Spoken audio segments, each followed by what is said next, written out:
Okay, so we are live, and I want to welcome you to a Microsoft Word Zero reading of Behind the Night Sky: Finding Run Personal Computer.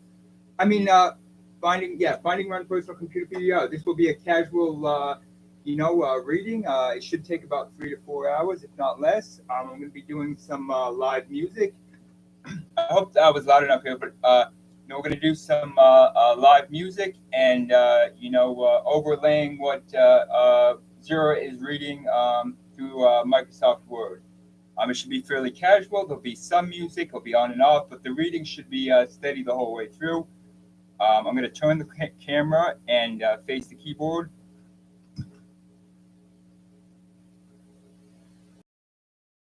Here you can see the keyboard. You know, uh, if you come across this channel and you're kind of new to it, or um, you know, uh, new to the idea, I hope you just hang out, do some comments, explore. I'm going to share this feed on Facebook, Instagram, Twitter, and on Cartoons by Brendon. So hopefully I'll get some people down here and just hang out, have a good time. You're definitely welcome to comment, add on if you want to. None of my work is actually totally finished. There's always another edition out there, another performance out there. So, go ahead and comment, share, and I will try to meet those needs or those ideas that you have. Um, if you want to buy the book Behind the Night Sky, Finding Run Personal Computer, you can find it selling on blurb.com and also on modestouch.com. If you're going to buy it, be expected to pay a fairly big price for it. It is a fairly expensive book. If you want a free book, a free downloadable PDF, just go to www.drawingsbybrendon.com and you can go ahead and get a free book. But if you want the material book, it is rather expensive.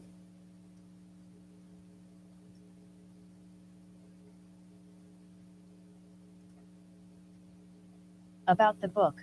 So here we are. Just, Maple could not we're going to go comprehend the right earth. over the entire What is book, it? the Where did chapters. it come from? About With the book, help the of her entire new thing. friends Max, Bam, Brenda, Alice, and Brendon, she uncovers the knowledge of all things hidden by the earth.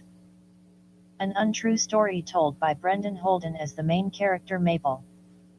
If you would like to contact the author, Brendon GMC Holden, one can write me here.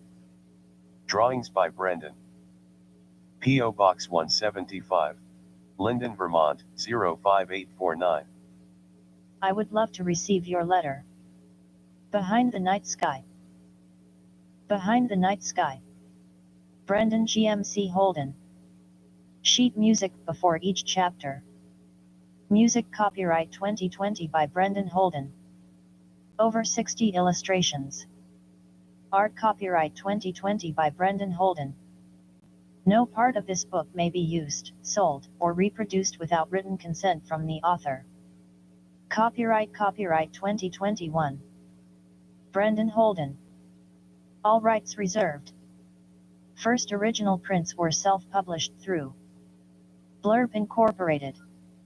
600 California Street, 11th floor, San Francisco, California, 94108. Table of Contents. Life in 1999, 09. An Open Door, 41. Reality, 67. Do I Love, 89. An Honest Marriage, 111. Self-Discovery, 127. What is the Earth, 149. The Child, The Question, 177. The Revelation, 197.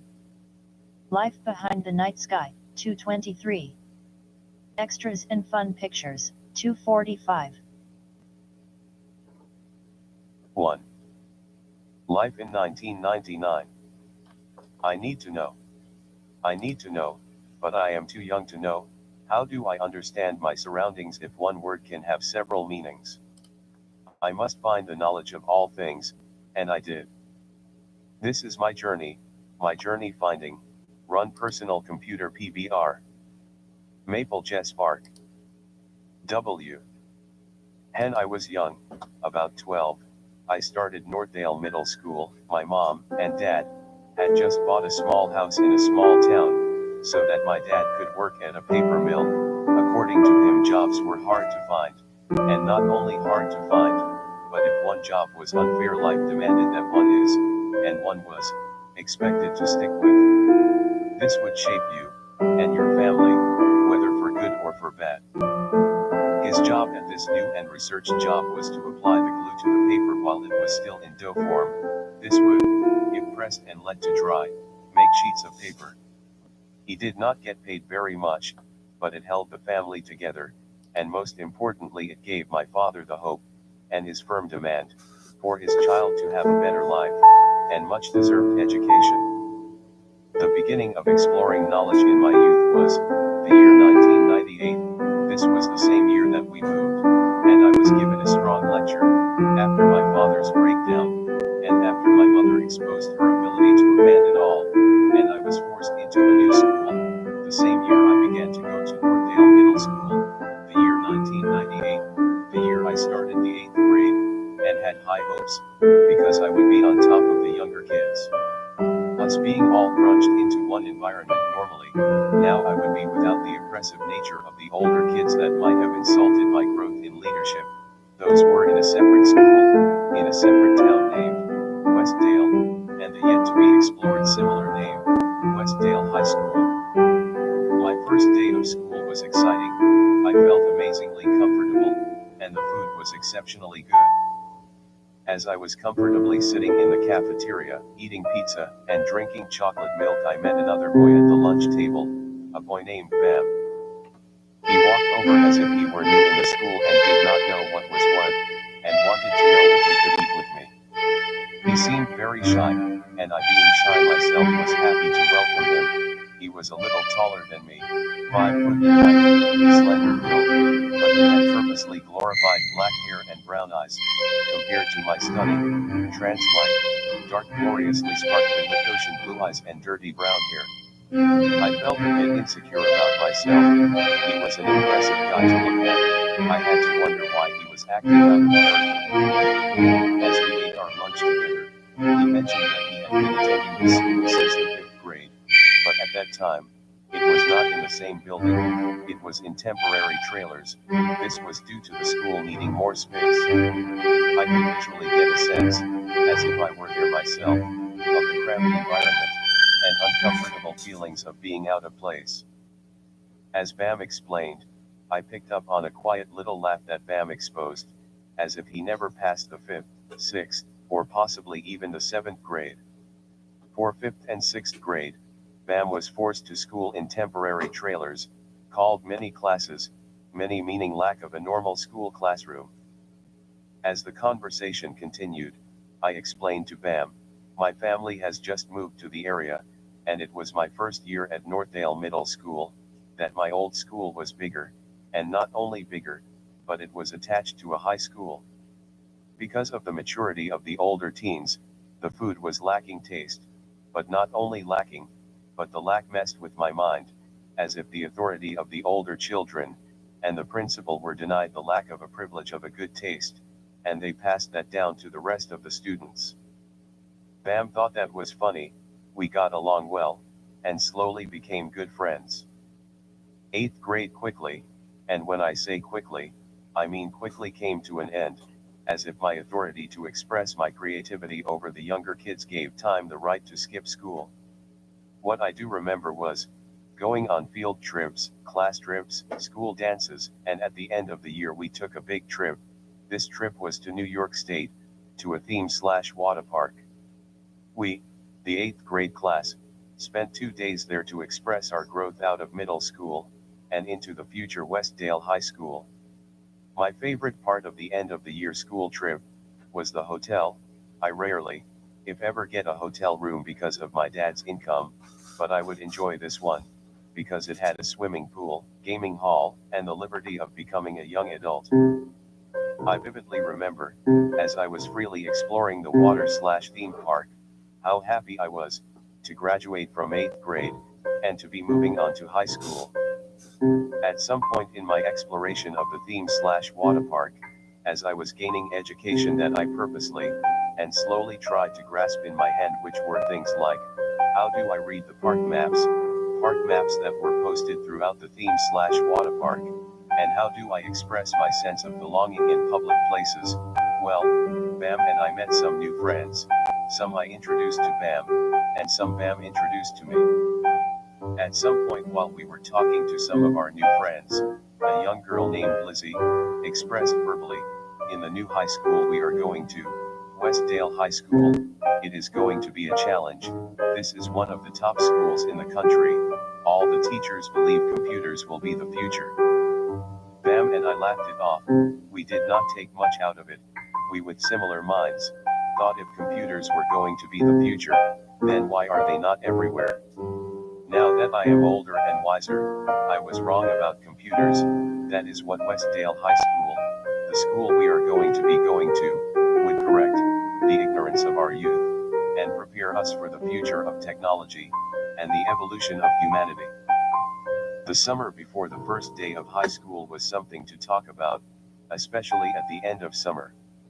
I quickly, energetically, ran around, verbally expressing my happiness around town. I go to the beach a lot, I would say.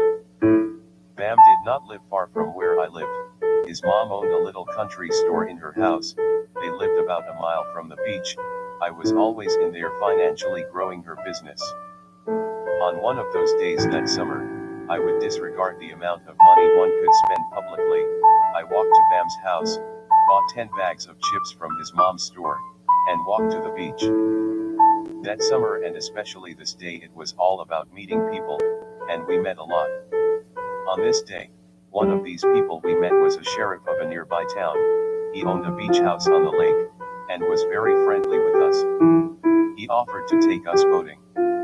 We quick to say yes, went, but this boating trip was not just a boating trip, it was a boating trip with a tube tied to the back. Bam and I would get on the tube while the sheriff pulled us around. This boat was a fast boat, and us being tied onto the back, he would pull us around.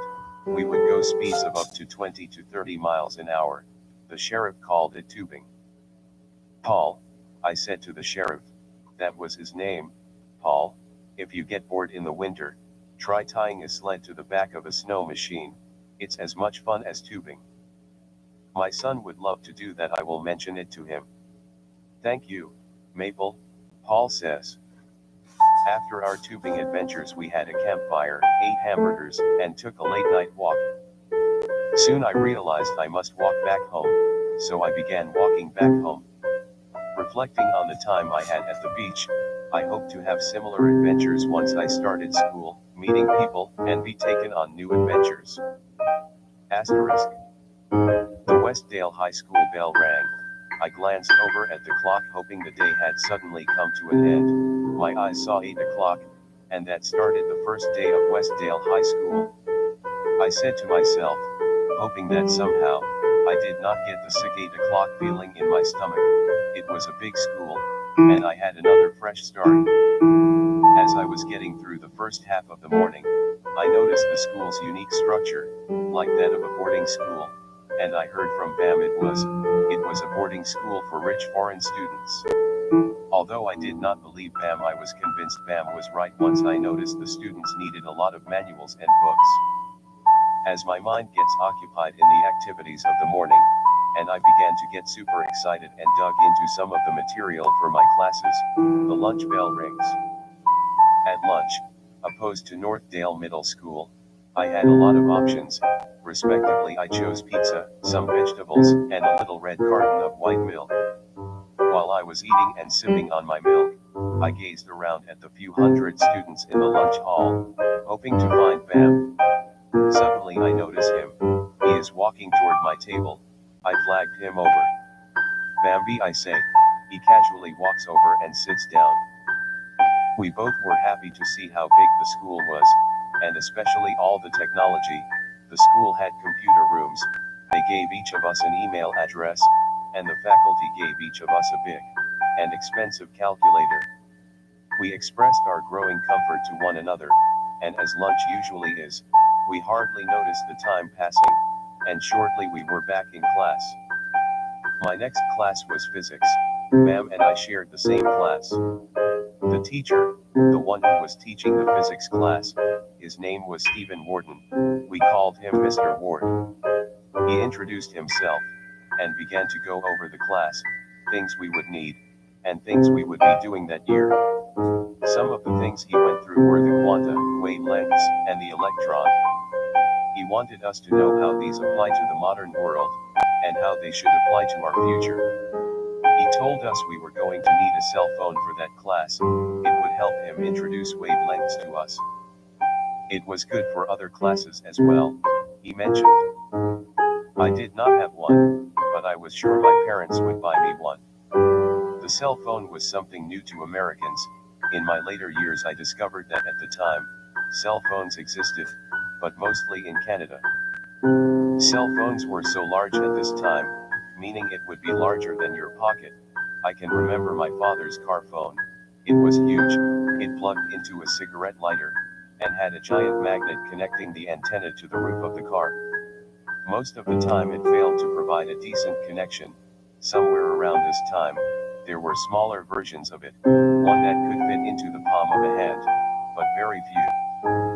Most of my classes needed me to have a computer, a cell phone, and an email address. In class, Mr. Ward said, we would be discussing wavelengths, and that's why we needed the cell phone. Mr. Ward strongly believed the future would be made of cell phone towers, and a lot of them, but not just cell phone towers, but strongly expressed his belief in wavelengths coming from giant towers, controlling the world below. I lacked the information off, I could barely make out what he was saying, plus I could not wait for 3 o'clock to come, so that I could go home, and tell my parents how the first day of high school went. 3 o'clock. Finally, I began to go home. I was glad once the bus reached the front of my house. I jumped off the bus, and went to my front door, turned the door handle, and went inside. Once inside I grabbed an apple and went to watch television. Not too much later my parents got home. My mom lovingly came up to me and asked, "How was your first day of high school?" I said, "It is awesome," and went on to say, "It is a rich school. They gave me a calculator, textbooks, and a uniform." I was so excited I could barely contain my excitement. I began to wonder if I were overexcited, now having thoughts that questioned if I would make it to school in the morning. I quickly covered it up and said, "They also gave me an email address, and they surely want me to ask you and Dad to buy me a cell phone." My mom says, "Cell phone? Why would you need a cell phone?" I said, "In case of an emergency, various experiments at school, and to keep in contact with my teachers." My dad yelled across the room, "If that's the case we will get you one." "Great," I said, and walked into my room. With a sense of ownership I began to dig into all the new material, my new possessions. The next day when my parents got home from work, and I had gotten home from high school, I looked to my dad, and I noticed my dad holding a small bag. I thought I knew what was on the inside, and when he pulled it out, and presented it to me, I was right, it was a brand new cell phone. My dad says, "Not a lot of people can afford a cell phone, be careful with it." He handed it to me, and I quickly brought it to the living room, placed it on the couch, and slowly opened the box. Slowly tearing through the box, I revealed a power cord to charge the phone, a keypad to dial numbers, and a screen display to text messages or put pictures on. My favorite part of the phone, it was blue, and my dad knew I loved blue colors. The next day, I brought the recently purchased, blue-colored with a lit screen display cell phone to school. I showed it to all my close friends, hoping that I would be esteemed. Bam, with his charm and glorified gift to be a tribal self-leader and include others, smiled, and said, "The precious future, it's your future in college, don't screw it up." I am almost certain that the statement meant to stay away from certain criminal behavior that was happening in the hidden places within Westdale High School, criminal behavior that gave me the exhilarating thrill of a fresh hunt into growing up. But I would ignore that thrill and tell myself that the cell phone will have to do it. I will search out the knowledge to the workings of all by understanding wavelengths. That will be the sport. I will seek out Mr. Ward's idea of giant towers controlling the world below. This must be sort of like a video game, possessor of worlds, I say to myself. Bam's dad rejected the idea of lawlessness and he began to do just that. His dad did not pick up on the urgency of buying Bam a cell phone. Bam spent a couple of months trying to get his dad to buy him the same type, kind, and color as I had got. Most of the students got a phone within a few weeks, but not Bam. Bam had a hard time convincing his dad that the school needed him to have one. Within a month the school called his dad and had a talk with him. After the talk, Bam's dad, finally, after much turmoil gave in, and got his son, Bam, a green-colored cell phone. Every week or so, Bam would come over to my house, and spend the night. We did not live far away from one another, we lived about a mile apart. During the time he spent at my house, we played video games, did homework, and played basketball in the driveway. Most of the time we played video games, plus did the more important stuff. We helped one another grow up mentally as well as physically. I used to ask him this question a lot, in search for unexplored knowledge. How were our video games, televisions, and CDs created? That was always enough to start an intelligent conversation, that not only emphasized on the stupidity of others, but always left us inherently stupid as well, without answers, without the whole reason for the conversation, as if knowledge was not to keep, or it was to vanish into the subconscious mind, without answers at all. Bam would always include the older, more wiser people of the day and age. On this occasion he said, the teacher of our physics class ought to know, we should have him break it down slowly for us, that is what he gets paid for, right? As time went on, I asked the question so many times, that Bam, eager to find the freedom that could come from a small idea we called virtual reality, decided to ask his father how video games worked, and how does electricity work, how exactly are they created? Bam's dad, whose name was Frank, simply said, positive and negative were ones and zeros. Bam could not understand that, but thought it was a good enough answer and brought it back to me. I tried to make sense of the information, but was confused, and said, does that mean to make believe as a child would? Or do I interpret that through the scars of the vivid truth that is apparently before me all the time, a long, very long time, all the time? Criminal, is the vivid truth, pretend stupid, Bam replied. And that is what would happen, and the knowledge would sink deep into our minds without the ability to retrieve it again. Now that I think about it, I think Bam meant to pretend like a child. Not long after, I asked my physics teacher about Bam's father's answer. Mr. Ward simply said, while leaning on his cane, we will be studying those topics later in the year. As the great Dr. King said, learning without millions of years to do so is vain. And as I say, waves coming from outer space is, and thought it was good for me to wait for the full meaning to the question. The day quickly ends, and I am back on the bus. I felt as if I just was on this bus, on my way to school. I got off the bus, and I was home again. I walk inside, and I grabbed an apple, and walk into the living room to watch television. As I was flipping through the stations, I noticed a show. It was about energy, and an idea, that humans could, in the eyes of the older, wiser, professional people's opinion, raise their energy level to a point, of walking through a wall. I had to wonder, is energy the absolute in the universe?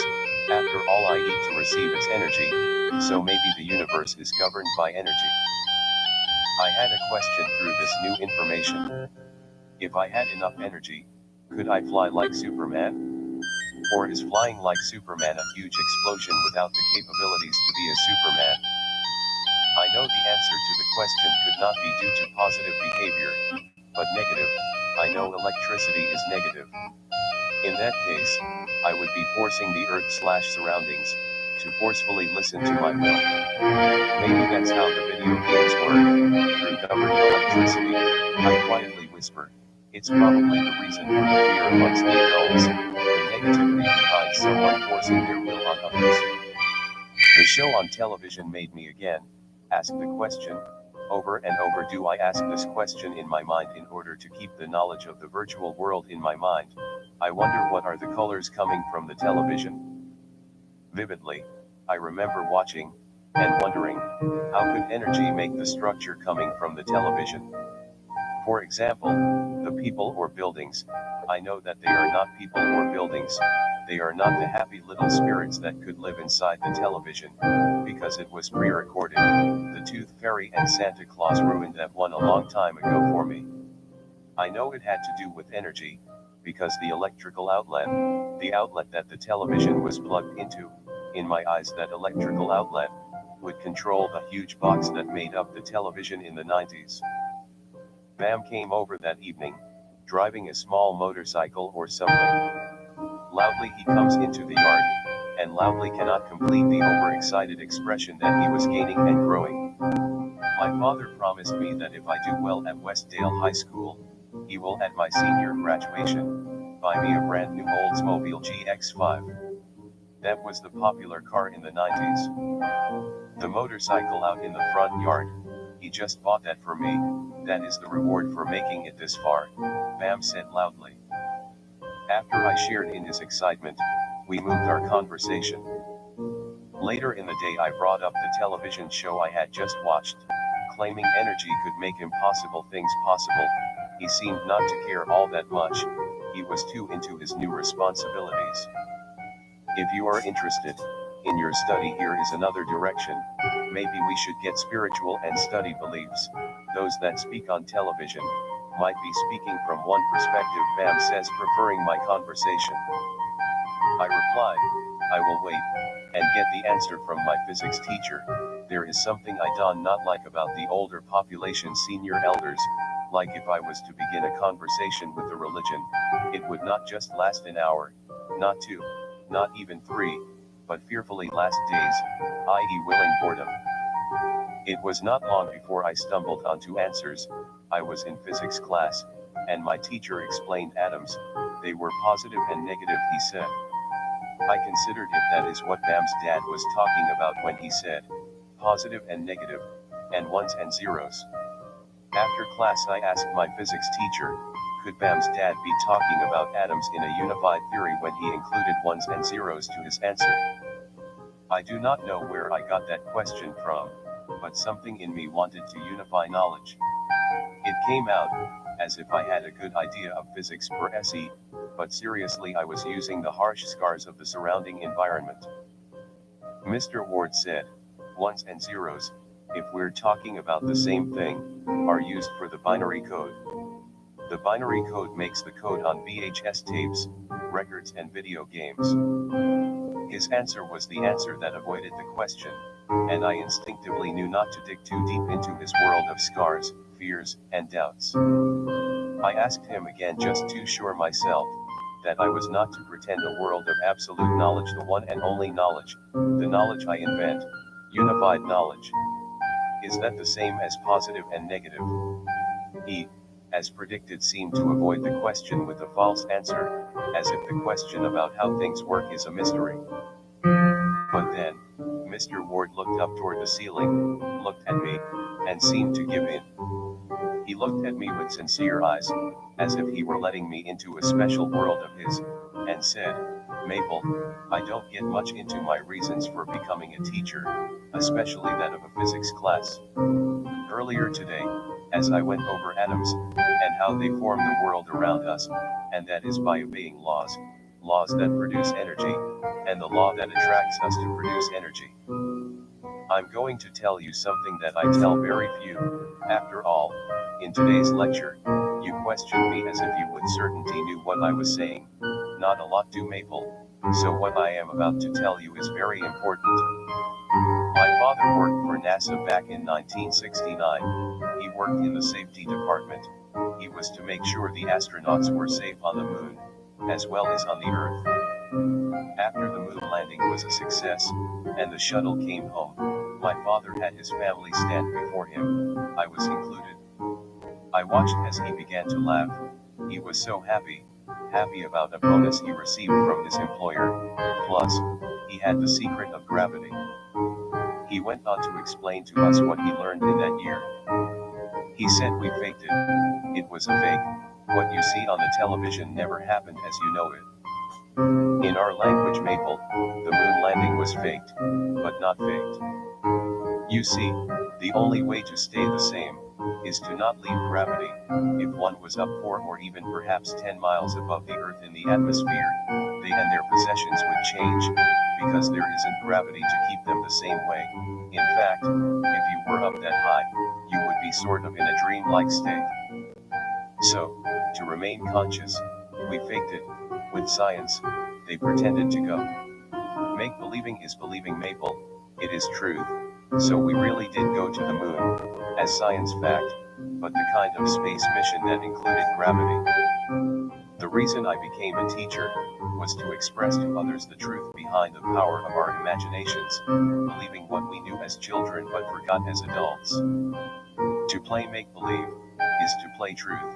You should play truth Maple.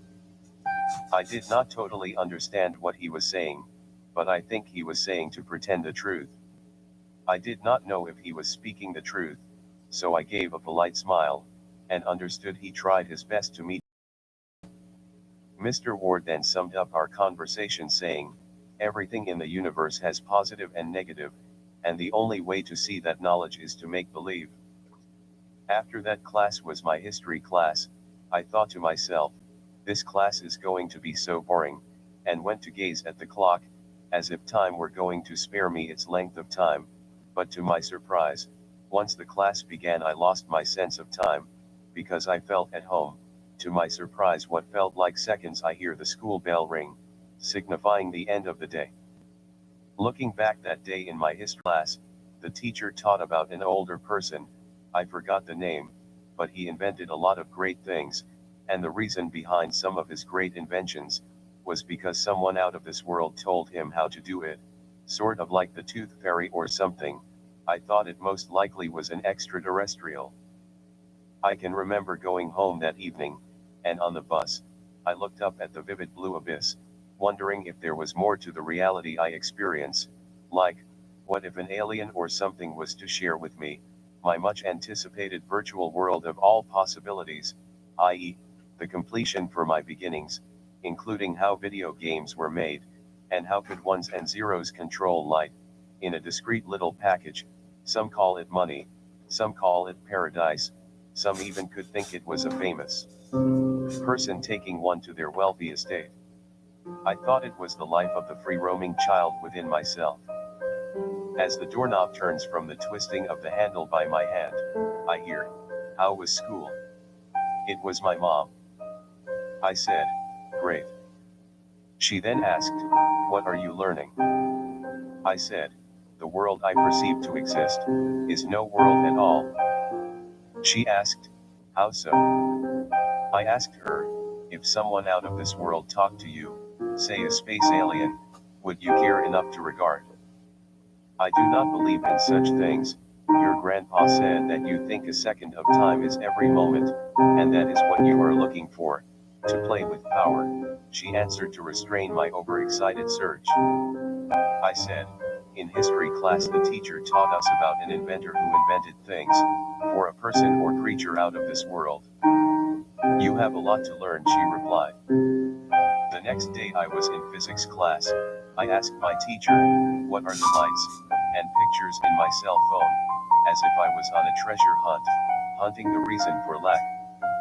With much time on his hands, he said, "They are virtual particles," and then changed that to photons, and then to atoms, waves, the quantum, to finally saying, "The ancients believed they were particles."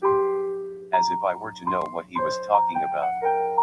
Looking back, I am sure he thought I knew what he was talking about, and that was to cheat the test for SE. Without knowing what he meant, but to honor his words, I concluded to myself, that is what I see when I look at the television, video games, and cell phone. I did not ask him what a virtual particle was, but I was sure it had to do with an unsure reality. That night, I went to Bam's house, and I spent the night there. While there, I came up with an idea that we should play around naked in his room. All seemed safe enough. What could go wrong? We are just a couple of guys hanging out. I will never forget what I learned. We were different. Afterwards, Bam somehow concluded that I was a different sex, or a totally different creature. I never lived down the naked idea, and previously, I nor Bam stepped outside of the normal reality that was given to us. To him, I, as a being, became the one to move on a red light for SE. That same night, I raised the question at dinner to Bam's family: are these French fries virtual reality? Bam said, yes. I asked, how do you know? Bam answered, it was the only answer that answers the question. Plus, we cannot get down small enough to see the absolute, so we make believe, until the small substance of our make-believing appears, sort of like dust particles, but are mind power particles, and that truly brings to life the saying, you are what you eat. After that statement, it was the only answer that I thought you wanted to hear. Virtual reality rules. I'm going to get to the bottom of how things work, the absolute, of mind power particles. Bam, are you with me? We should start at school. Bam cleverly added, possibly a virtual reality school, one that can burn to the ground, yet that with a file, can instantly be restored the next morning. We will start at school. The next day, Bam introduced me to a girl named Alice, and an older boy named Brendon. Alice studied art, Brendon studied humanities. Alice was nice and outgoing, Brendon was nature caring and picked up on the smallest of detail. I, over time, at some point, asked Brendon why he was involved in his work. His answer was, everything has a purpose, even down to the lint on your clothing. I asked, what purpose? He said, everything is loved, cared about, even the lint.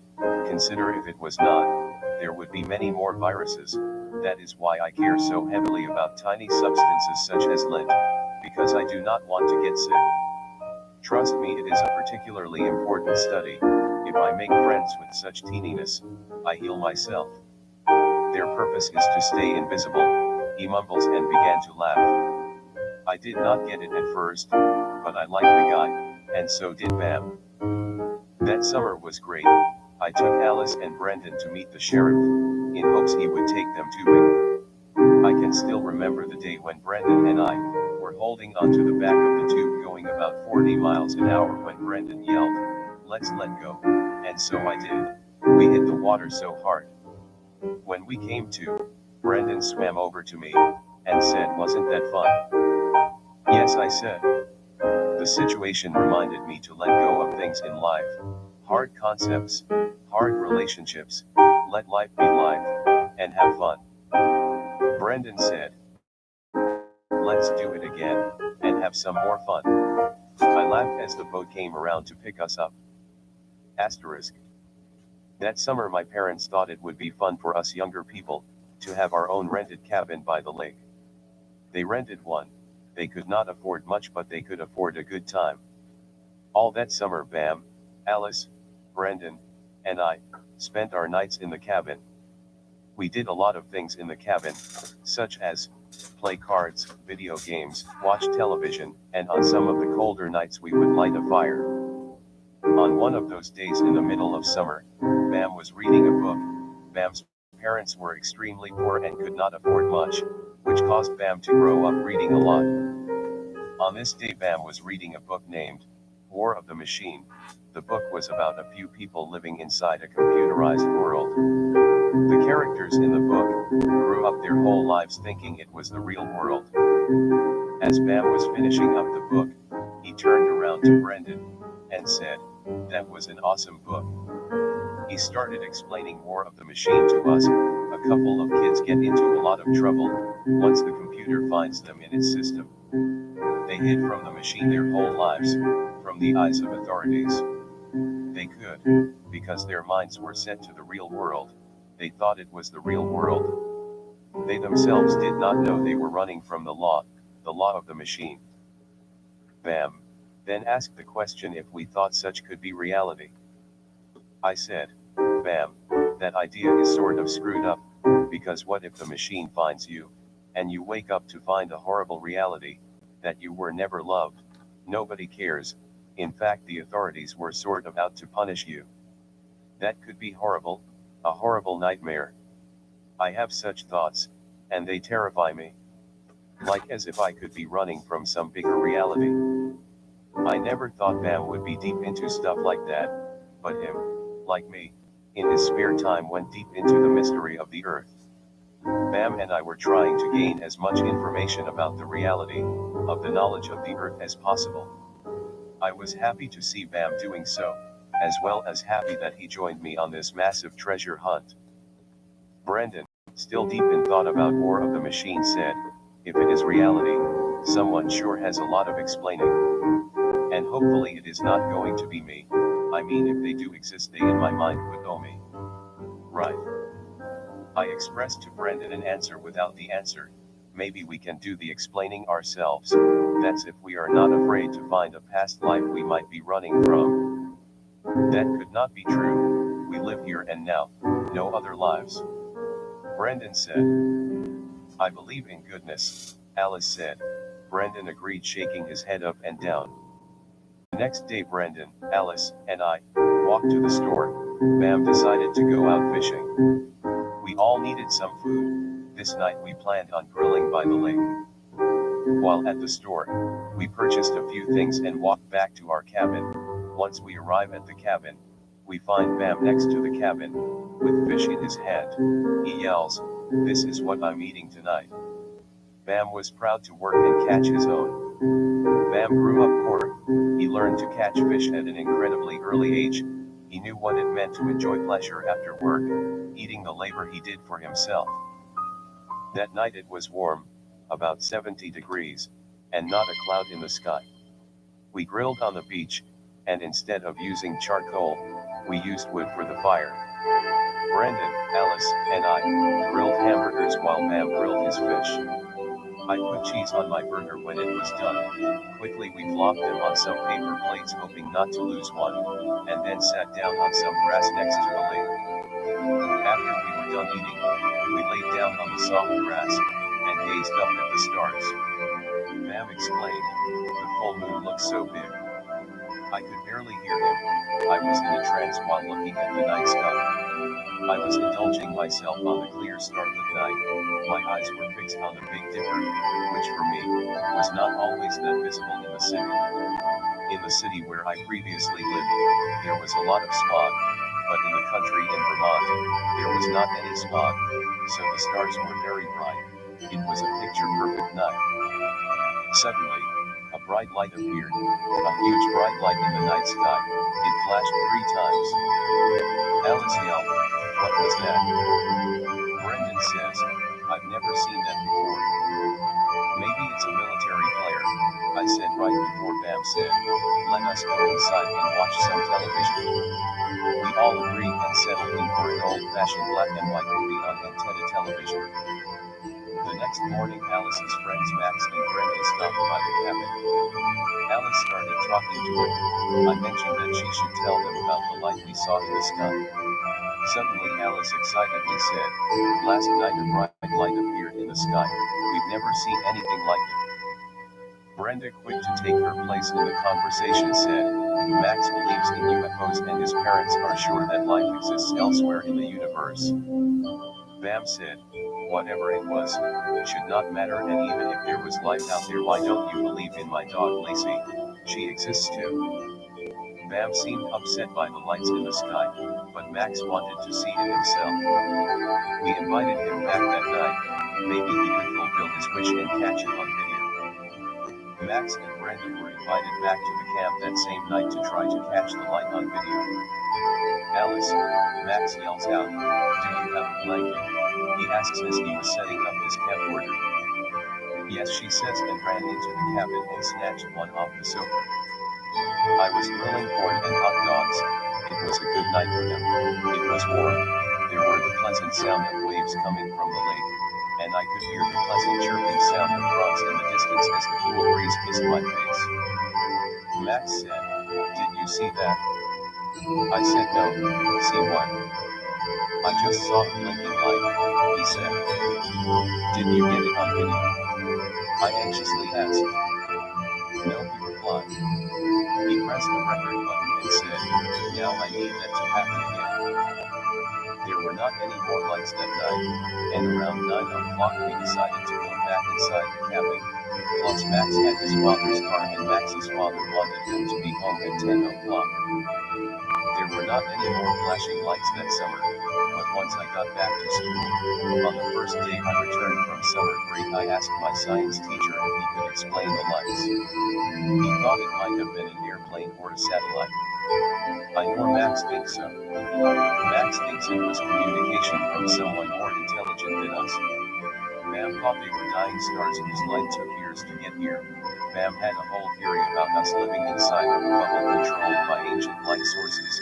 After a while he convinced me of his yet to be discovered truth. Max asked, "Brenda, are you going to be home after school tomorrow?" Brenda was living in an apartment that her parents paid for. She was a rich kid growing up. She also looked older for her age. At 17 she looked like she could be in her 20s. I didn't at first know why she hung around with the younger kids, but I think it was because Bam's family was so poor. Brenda appears as if she devoted her life to caring about others. Brenda responded to Max's question, "Yes, I have to do some detail work for the college I want to attend." She intended on going to Sale University. It was a school for veterinarians. Max was interested in Brenda. He was usually with her, but not officially. He grew up religious, and for them to date Max's parents needed to say okay. I overheard their conversation and I asked Max, "Why do you ask? Is there going to be a party or something?" Max replied, "No, what I want to do at Brenda's is train her some yoga and meditation." I asked why. He answered, "Because it opens and frees the mind."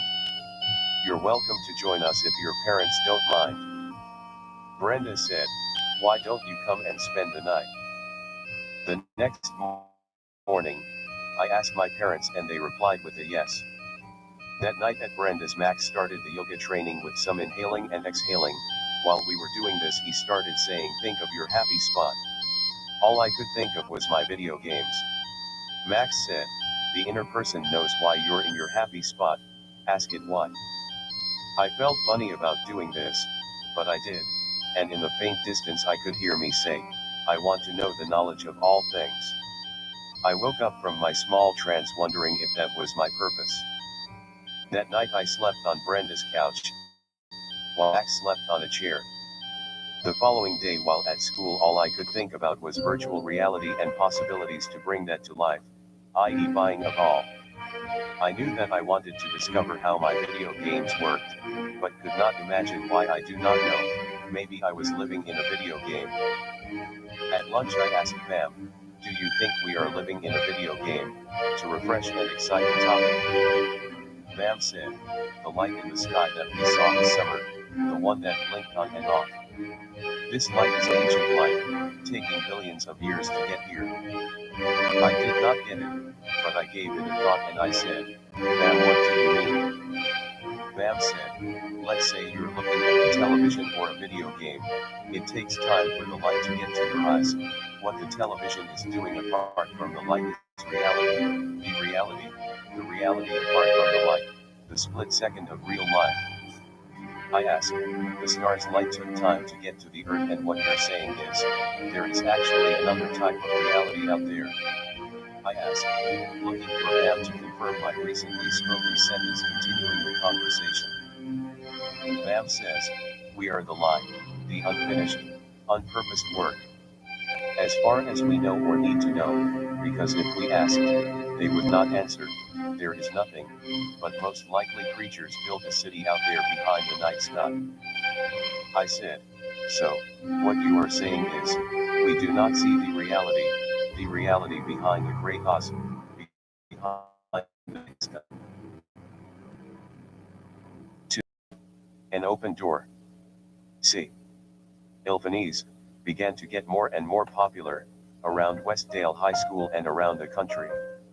As they were getting popular to the point that every person needed to have one, the cell phone also got smaller, thinner, and more advanced in things it could do. The school, Westdale High School, without noticing the phone's ability to recommend the deepest of the deep web, continued. Students use them for projects, homework, etc. The students, in respect of the teachers and school, always kept their phones with them and privately began to need them as well. They loved to text one another. Without a firm announcement of all the cell phone use, people began to start noticing strange things happening. Scientists said it was due to small amounts of radiation caused by electronics. Psychologists said it was a neurological disorder. All those in power hid the matter, but my friends and I thought independently. So did a lot of people. The things that would happen were strange. Things like the feeling one is being watched, objects floating or moving all on their own, and things appearing out of thin air. Some people came together to talk about it. They would talk and look for answers. Some groups thought it was aliens. Some thought it was due to religion. Some were left to themselves and were sure it was. Brendon, Alice, Bam and I thought it was due to the increase in cell phone use. We decided to research the cell phone phenomenon in depth, to try to figure out why these strange things were happening. Can you ask your dad for some more money? Bam said. Bam wanted the latest cell phone to do some experiments on. Sure, Brendon said and went towards the living room door that led to his red sports car. I was in a physics book studying the quanta. I was wondering if everything in the physical universe was made of it. That would to me explain the strange things that were happening. For instance, I remembered the summer when there was the light that blinked a few times. I wonder, I say to myself, if the quanta can be controlled by energy, and that is why the strange things are happening, because the charge of energy in the cell phones causes the quanta to move, or if anything the atoms themselves, and this could be happening more often, because there are more and more cell phones.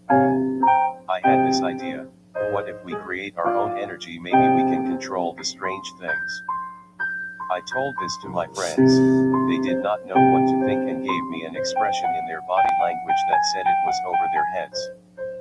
Brendon, coming back through the front door and full of excitement, said, "This cell phone just appeared out of thin air and it was the one I went out to buy. Perhaps this is a message to us," I said. Brendon, still trying to catch his breath, said, "What message?" I said, "To explore it as intelligent. The source must want more power. I think it is trying to communicate to us, and if we do our part it has more room to speak." Bam, knowing what I was thinking, argued we should try calling one another to see if we can get more of a, i.e., flashy light in the sky. Max added, "Radiation." All of us, as one, did. We called one another for what seemed like hours, when suddenly Brendon's computer turned on and typed more power. We were all surprised and thrilled to be in the moment and wondered how we could give it more power. Looking back, I think it was toying with us. It was way smarter than to play a teenage friend. Bam, I said, what if Brendon's computer turning on and off is some sort of new tech? What do you mean? The law says computers unplugged cannot be powered on. Bam answers. According to Mr. Ward, in his own words, just because you are in does not make you in. There is always a bigger gear to be moved by. If I take his words of wisdom, I consider the power of negativity or energy. What if one was negative, only perceived negative, because it is unknown, and had a lot more power than the rest? You mean like a bigger gear? Bam asked, assuring himself. Yes, exactly. Say this gear could defy most laws and power something unplugged. I say. It would still need a system even if it was powerful enough, Bam answers. No, I say, not necessarily. If it were stronger, or rather a greater gear, it could do whatever it wanted. Those elements, like weight for example, are creating the illusion of something, but in my opinion, at this moment it could bypass the lesser, giving a presentation of the power of magic. I say. Bam turned from facing the computer monitor saying, "Let's go out for a jog, that will produce energy." Max said, "Wait a minute, how about I teach you all yoga?" We all agreed. We spent hours doing yoga to see if some strange thing would communicate with us, but all we got was the idea that we were on the right track, and the possibility of future expeditions once Brendon's computer turned off and on in a rhythm that made a familiar song, all on its own. The next day at school, when I got to my English class, the teacher refreshed our mind that it was nothing to freak out about, it was a natural occurrence. While in class, I raised my hand and asked the teacher what one would do if there is a floating ice cube hanging over one while waking up in the morning. His reply, "I would hope it would float back into the freezer." The students laughed. Westdale High School slowly got immune to the strange things that were happening and went back to focusing on more natural things. As I went home, I thought to myself, my dad, like the English class teacher, does not seem to be the least bit surprised by any of it. But my friends and I thought it was a gateway or a portal into a great, normal, i.e., everyday, adventure. Later we would come to conclude it was. Asterisk. Sophomore year went great, I learned a lot. Brenda went on to college and Max started a job at a factory. We rarely talk about the strange things that happened the year prior, but one thing we do talk about is getting the latest cell phone. Within a year they got smaller and thinner and more advanced. Some of the latest cell phones can be connected to the internet. In the summer of the year 2000, Brenda came home from summer break. She, being as she was, went and spent some time with Max. To please Brenda, Max thought it would be fun to rent out the same cabin my parents rented out for me the night we saw the blinking light. Brenda invited me to the cabin. I asked, "Can Bam come too?" I knew he would be up for whatever the lake had to offer. She said, "Sure, but you must spend the night." Unknowingly to me, Alice and Brendon were invited too. Upon arrival I noticed Brendon a distance away from the beach in the parking lot. While in the parking lot, we got to talking and ended up on food. Brendon assured us that there was plenty of food in the freezer and asked us what we wanted to eat. We voted to eat cheeseburgers and hot dogs, and then go for a late night swim. That night Bam and I arrived late. Brenda had just finished preparing the meat for the cookout. We talked for a while before we made it to the beach. We wanted a quick swim before we ate. The water was cold, about 60 degrees, but the air was warm. It was about 10 o'clock at night when we went for the swim. As we were playing in the water, enjoying the night, Max looked up and saw blinking lights. He yells, "Did you see that?" We said no. Max convinced us to go into the cabin and try to provoke the source through calling one another. He wanted to see if he could communicate with it.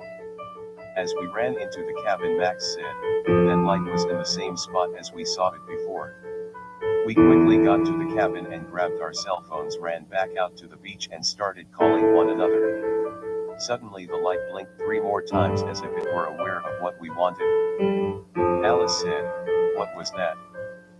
Bam replied, "It's an ancient civilization trying to communicate with us." We sat down on the grass and started wondering what it was.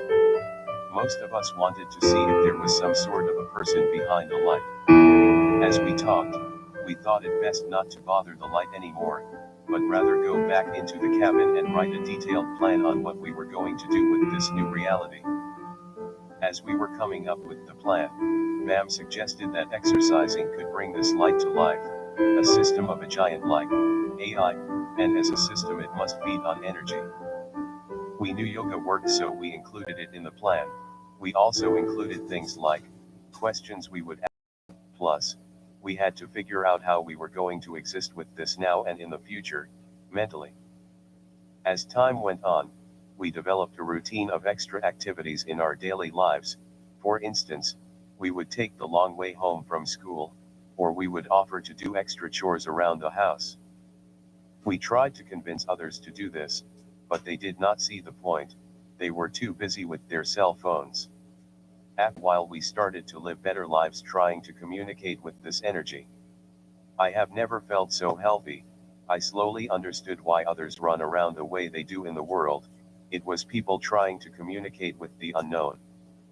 I knew what I would ask this energy. I would ask it, who has the power over the wavelengths that come from my television or video games? In other words, what governs the atoms, who set the laws in place, and is there any chance that I could play within these laws? At this time, I did not get an answer to how atoms and waves are controlled. I as a human could not control them, or at least I thought I could not. The only thing I could do with atoms is visualize them in my brain.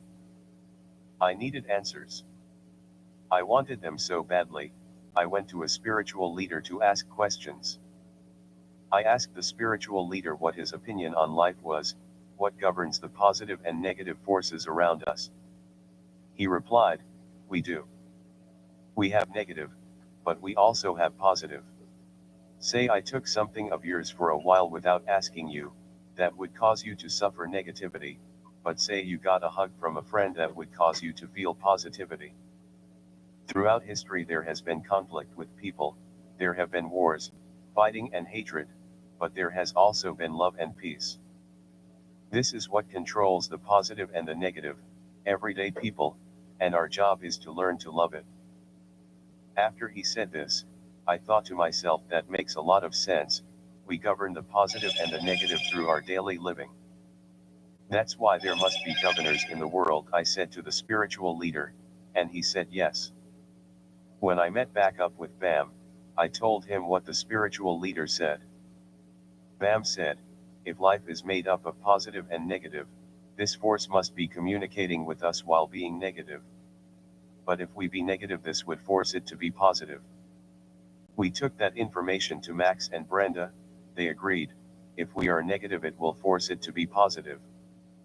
So, we set out to make energy through being negative. We did not do it in a bad way.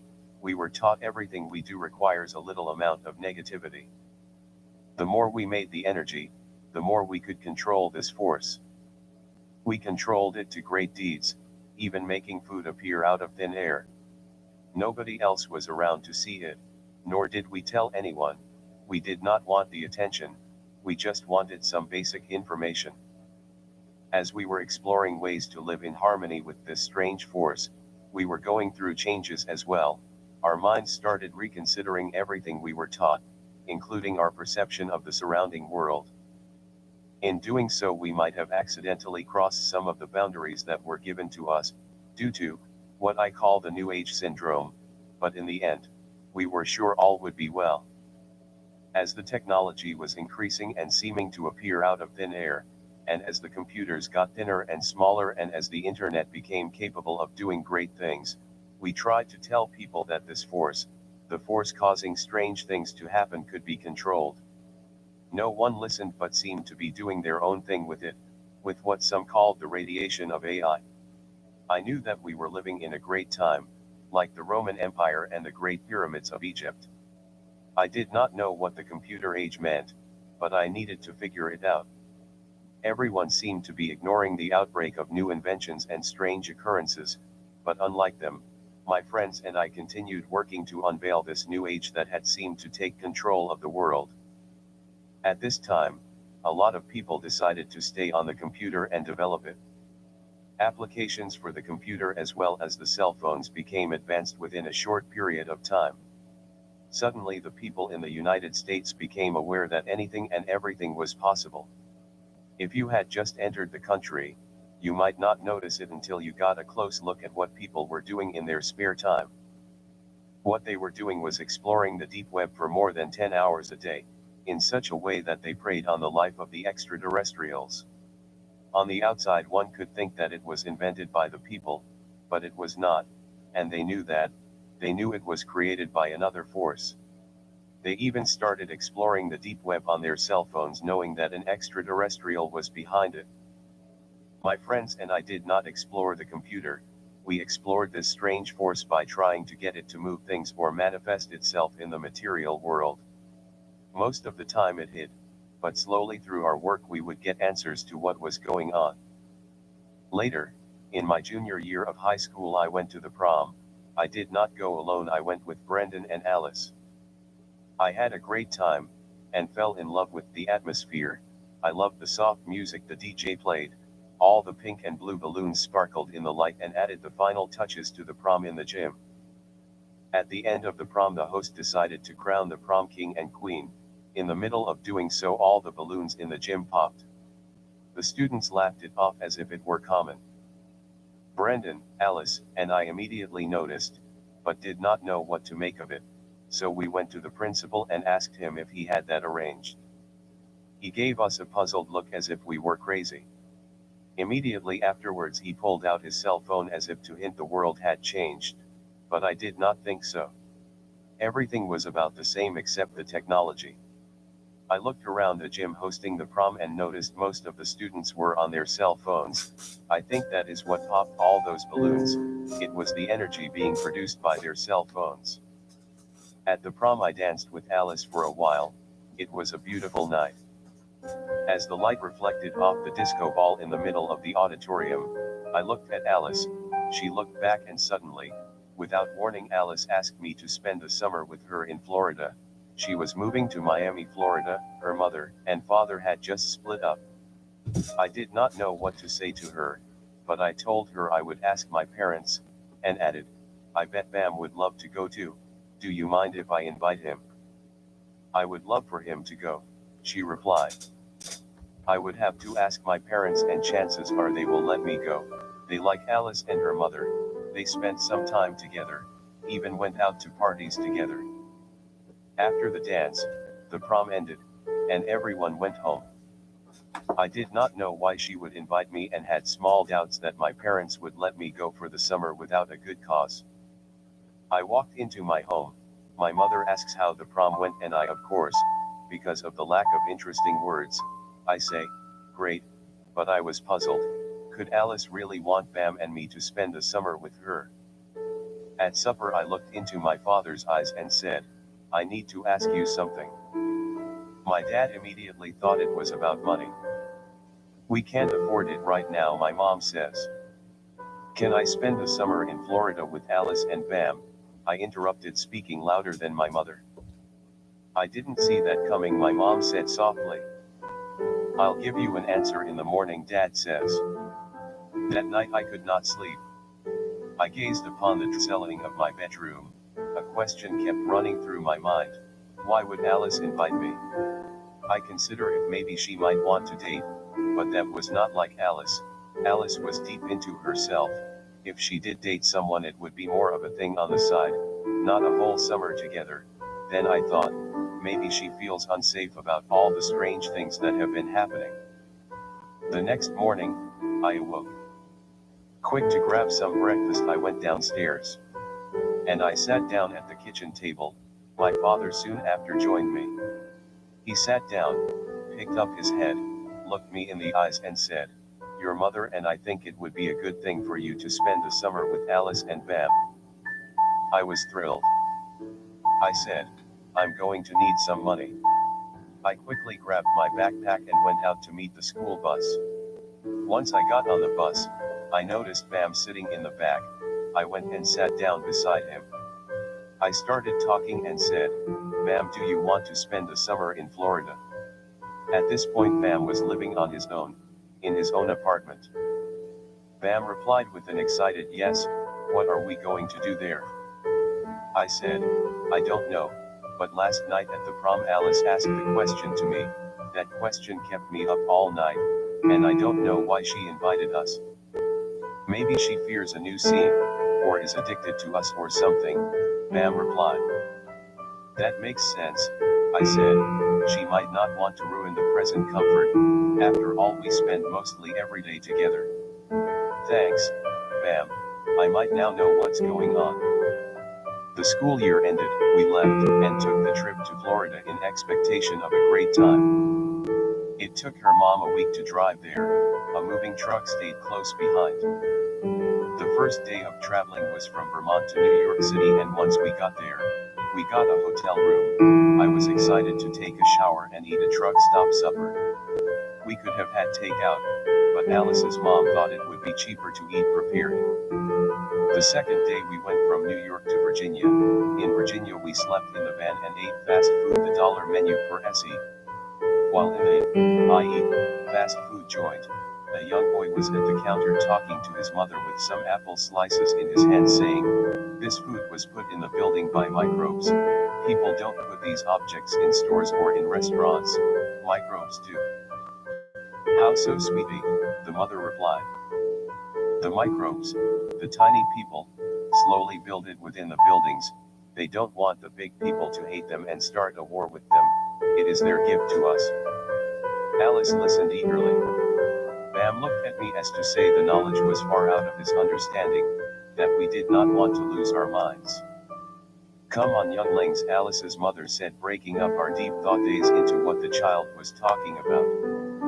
On the third day we went from Virginia to North Carolina. Once we got there, we got a hotel room, and in doing so we met a strange guy who seemed to exist in a paranormal realm. Although he did not talk much, we could tell that he was a suffering man. He kept asking us if we needed any drugs. He said he could get us some crack. Alice's mom laughed it off. I thought he should not be doing that in front of teenagers. It was a bit odd. A week went by and we arrived in Florida. We stayed in a nice beach house. Alice's mom said the house cost about $90,000. Alice's mom showed us the room we were going to be staying in. We were all excited and I quickly unpacked. Alice did not have much stuff and it only took us that day to unpack the moving truck. The next day we helped arrange the house so that it felt like home. Afterwards we went for a swim in the ocean. I have only been to the ocean a couple of times and every time I went the water was about 40 degrees, but this time it was different. This water was like bath water. We played in the water for hours, until Bam got stung by a jellyfish and we all ended up going to the hospital. Bam needed some medicine. The incident made me scared. Bam thought it was funny. Afterwards we all stayed away from the ocean, but I will still recommend it to friends. Bam, Alice and I finally got around to talking about the summer and things we could do. In the midst of Alice, shockingly, seemingly out of nowhere says, "I am pregnant." Bam and I were quick to fake being happy for her, but inwardly did not know how to take it, or rather understand it. Alice would not be the kind of person to get pregnant. She was too structured to just be in a situation. Bam asks, "Who is the lucky fellow?" Alice had her head down and refused to talk. I said, "That's great, exciting, and wonderful. You must want us here to protect you." "Sort of," she replied. "I need one of you to pretend the child is yours." This confused me but was willing to do anything to help, because she was a good friend. I said I will. Slowly Alice told me what to do and say in front of others. She even went as far as to say we were going to get married. Whenever I questioned her about the child, her reply was to wait for the answer. She insisted I would not believe her. Alice and I slowly got closer and closer. At some point while we were on the beach while the sun was going down, we kissed, and I asked her to marry me. I did not know what got into me, but I slowly that summer fell in love with her. There was something about that summer. If Cupid had arrows, I would have thought he shot one at me. By the end of the summer, we were in love with one another. Bam thought the whole thing was odd, but Alice and I thought it was love. She told me she always thought about dating but did not have the courage to ask. Although I never thought about dating her, I did now and would boldly face that. Alice and I held hands. We walked to the bus station where I was to jump on the bus and go back to Vermont to go back to school. My bus shows up. I kiss Alice, say goodbye, and get on the bus. Once home, I opened the door to my parents' home. My mom quickly came up to me, kissed me, and started telling me how much she missed me. She then asked me how everything went. I said wonderful, and under my breath I say, "Alice and I are going to get married." My mom says what? I say a little louder, "I asked Alice to marry me." When? She asks. We have not set a date, but it should be soon. I say. Alice wanted me to tell all our friends and family the baby was mine, so I did, and the first person I told was my mom. I did not want to do this, but a promise was a promise. With tears in her eyes, my mom says, "I'm going to be a grandma." She quickly told my dad. He came up to me and said, "Son, you're going to need a job, and I have just the one for you. It's at a paper mill. A spot just opened. We will go apply tomorrow." My parents thought it was important for me to stay in school, but also thought it was important to live on my own, and to maintain a job. I had my senior year to finish up. As I worked the job, I saved up enough money to get and maintain an apartment. Afterwards, I invited Alice to come and live with me in Vermont. In the middle of my senior year, Alice moved in with me. She was 8 months pregnant. The baby would soon be on the way. Alice's mother gave her $10,000, and that was enough money to get baby items and a cheap car. The baby came in a normal way, or at least I at first thought it came in a normal way. First labor pains, and then we went to the hospital. The baby was delivered. Gabriel weighed 8 pounds 6 ounces. It was a healthy baby. To me, the baby resembled the sun when shining. I loved that baby. I told myself that I would love that baby as my own. After the baby was born, we brought it home and began to make plans for marriage. In the midst of our planning, Alice told me something I will never forget. While she was at the hospital, they found a baby in the hospital, and gave it to her. They just found one. And that was our baby. As if it just appeared there. They caused her to sign some paperwork, sort of like adoption, had her put mine and her names on Gabriel's birth certificate, and handed her a living, breathing baby. At this point, I figured Alice might not be okay upstairs. I passed it off as a symptom of the pregnancy. I was unbalanced in love with her, so I brushed off anything that I thought would cause me to lose her. We got married a normal way. Everyone was there. There were people there from both sides of the family. There was also flowers, friends, cake, and wine. Everyone loved the baby. People said it even resembled me. I know in my mind the baby was not mine, but they still were convinced the baby was mine. I knew it was a lie. I had a hard time looking people in the eyes, but I kept the lie going. I thought to myself, a promise was a promise. I would cover the situation, if not for me, then for Alice. Slowly through that lie, I began to get overwhelmed, and I needed answers from Alice to where this baby came from. One night I questioned Alice with all my heart. "Where did this baby come from?" I asked. She said, "Remember that light in the sky, the one that blinked a couple of times, that summer while we were enjoying the cabin and lake? That source is what I believe gave me this baby." I said, "So there is no father?" "I would not lie," she replied. "There is no father, unless it was true that you are the father." I was puzzled. I could not imagine she would lie to me. After all, I was lying for her. That must have been the answer I was looking for. Afterwards, I did not mind telling people the baby was mine. That night I would have sworn that I died.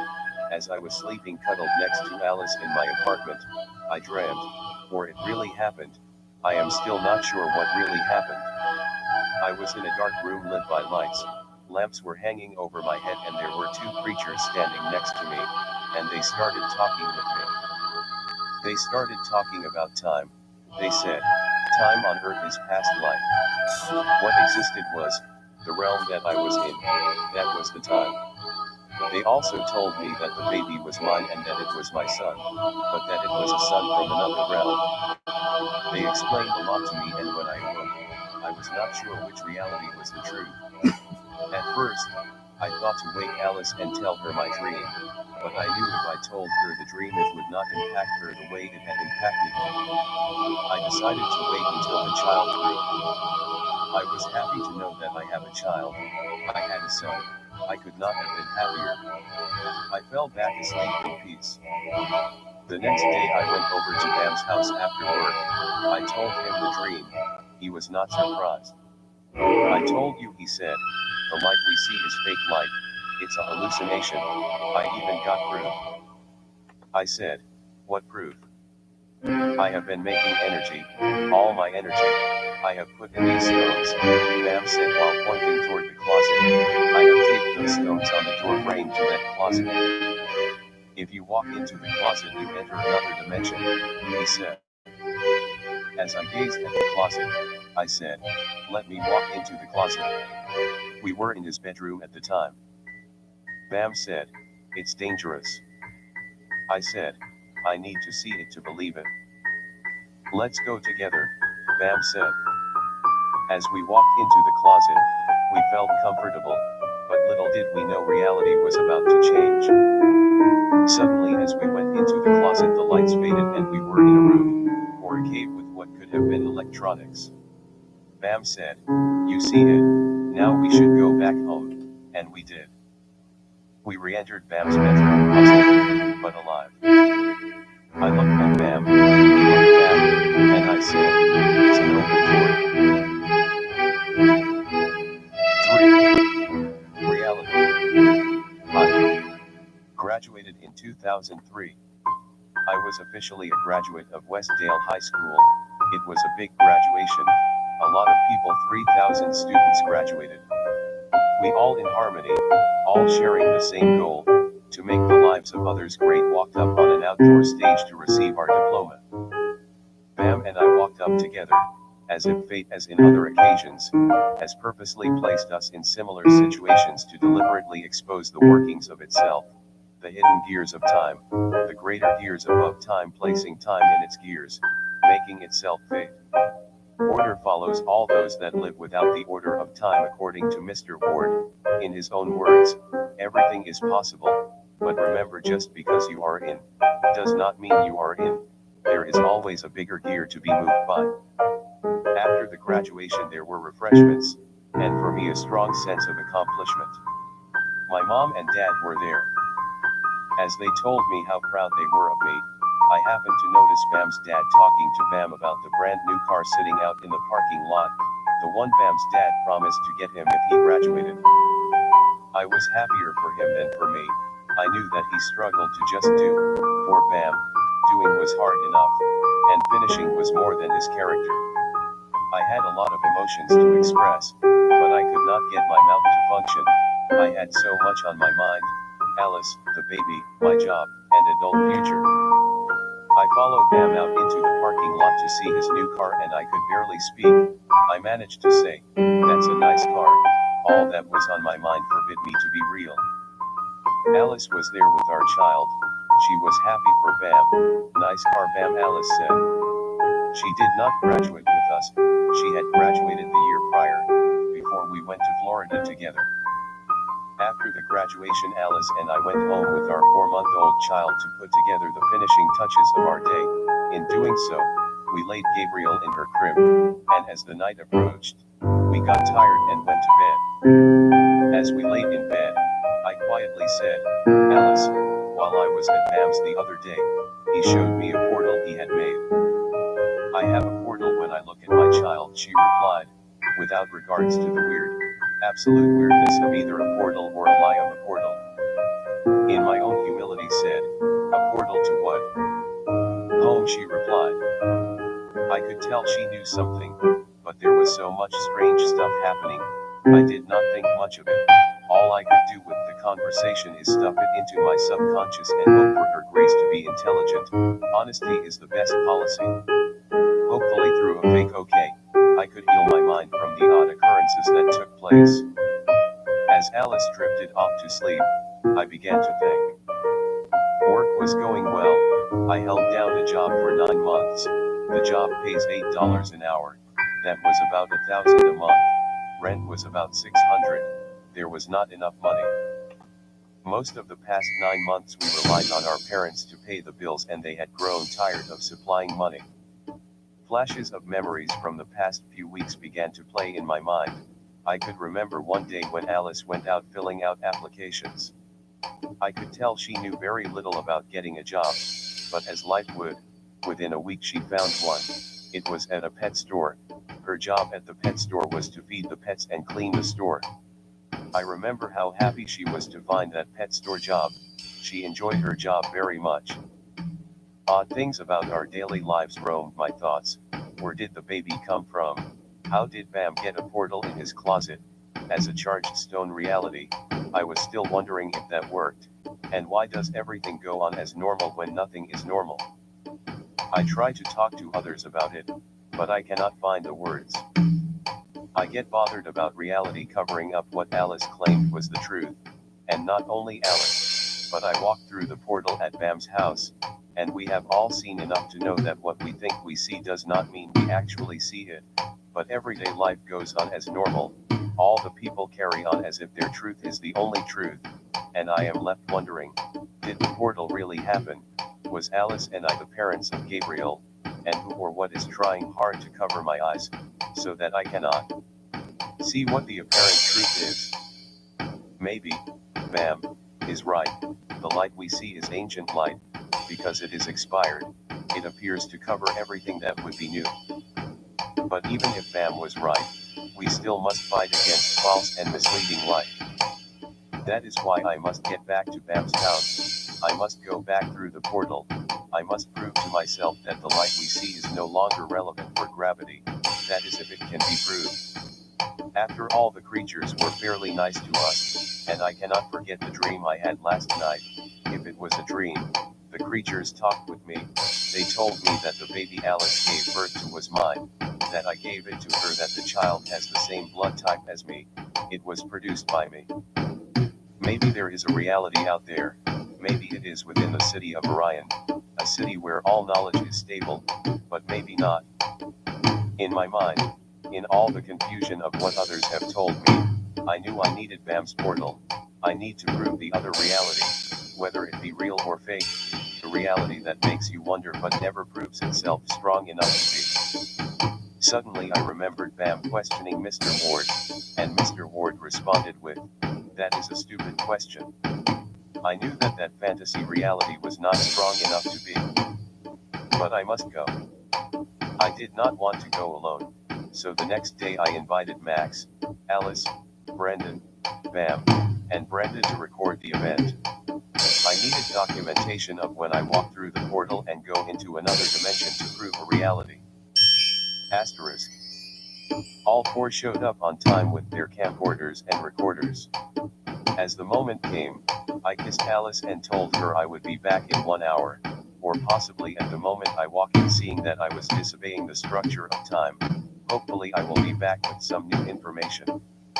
Before I got to the door, two men came out. They looked like astronauts, but their suits were black, red, and blue, instead of white. The sight of their big helmets startled us who were in the room. We all looked at the spacemen with awe, wondering what to say, but before we could say anything they said, "Greetings," in a mechanical voice. My friends and I said hi back. They started the conversation with the answers. "We know why you want to walk through this portal," the spaceman said. "We have come to give you answers. This portal that you were going to enter is a safe portal, and on the other side of this portal is a safe place. As you have seen, life has changed for you over the past few years, but not only you, but the whole Earth. Your cell phones have gotten more developed, your computers have advanced, and you have seen and listened to strange things. All these things were meant to happen. The world on the other side of this portal is causing them to happen. We are what your world calls space travelers. We have come many light years from the environment you now live in. We can tell you that many years ago, during our travels, when we found Earth that we had not expected, but yet found our old light sources had taken on a life of their own, we were shocked. Our civilization," said the spaceman, "began a long time ago. It began in deep space when we were small at that time, and we began to populate the universe, undercover obviously, and slowly we turned the universe into one big city, but in the process of taking over, we sent out energy. The energy was in the form of light waves. Because times are different under different suns, plus with time travel, some of the light, your present light, was under the power of things like time. That would mean time is above light in the order of power. But that does not mean that time or fate has yet made your light, or rather the Earth, part of itself. Once our city was finished, casually we could not help but notice our discharge of light and that the light had become the Earth. The other spaceman said, "The Earth is living in the past and we are from the future. In our time we are from the future." I asked a question, "You are from the future, would you know what I am about to say next?" The spaceman said, "The light in this room is controlling the environment, so no, but we know you're trying to walk through this portal. We also knew to send out that light while you were on the beach in 1999, the light that blinked a few times. At that time, we needed to give you a reason to find us, so your world would collide with ours." Alice asked, "If you bring your world into ours, what happens to the light we see?" The spaceman said, "We have a purpose for the Earth, it has its own time. I will tell you more in a later time. The first thing we need to do is show you the possibilities of Orion." We suddenly felt comfortable. "Brenda, now relax," uttered, "I'm hungry." In a moment, in a flash of light we noticed that the spacemen were holding bags of food that had previously not been there. We ran over to them and grabbed the bags. We could not believe our eyes. There were cookies, donuts, apples, and oranges. Once we picked what we wanted to eat, the spaceman said, "We may not have known what you might have said next, but we knew you were hungry." "How did you get the food so quickly?" I asked. "In the future, where we live, we simply send to the past the proper wavelengths," the spaceman answered. "Food is a wavelength?"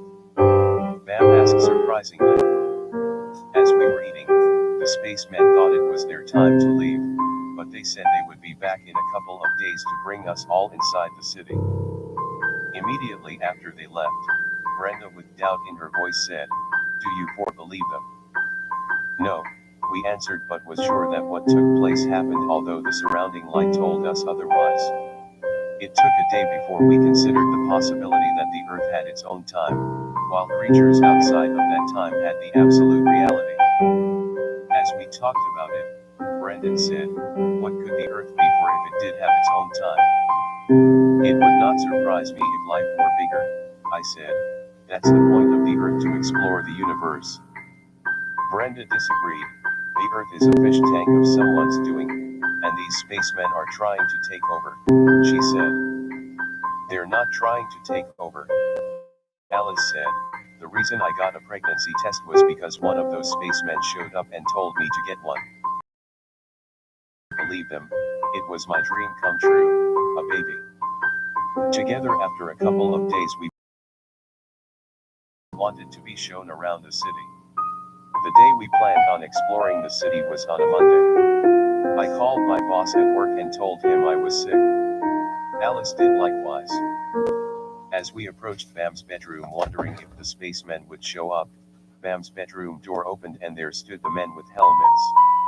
We said, "Hi, we want to ask you more about your world." They stretched their hand out toward us and to our surprise they handed Alice some money.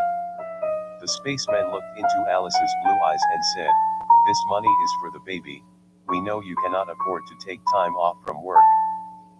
She said, "I sort of do not believe you, or my friends do not. The environment that surrounds us does not believe us. Let us go through the port and you, and your friends will see for yourself," the spaceman said. Brendon got fearfully concerned and went back home, but Alice, Brenda, Max, Bam, and I decided we would finish up the journey.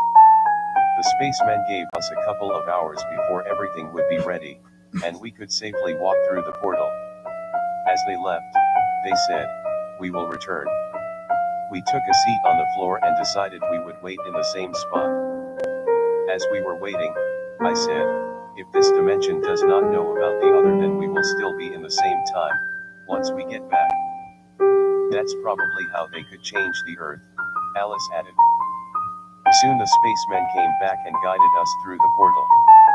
Once we got through, we were in a room. It looked like some sort of command station. There were lights and buttons everywhere. We noticed doors and hallways. The spacemen led us to one of the rooms. As I walked into the room, I noticed my anxieties left and I felt that throughout my whole life I had been living a lie. I felt as if I belonged.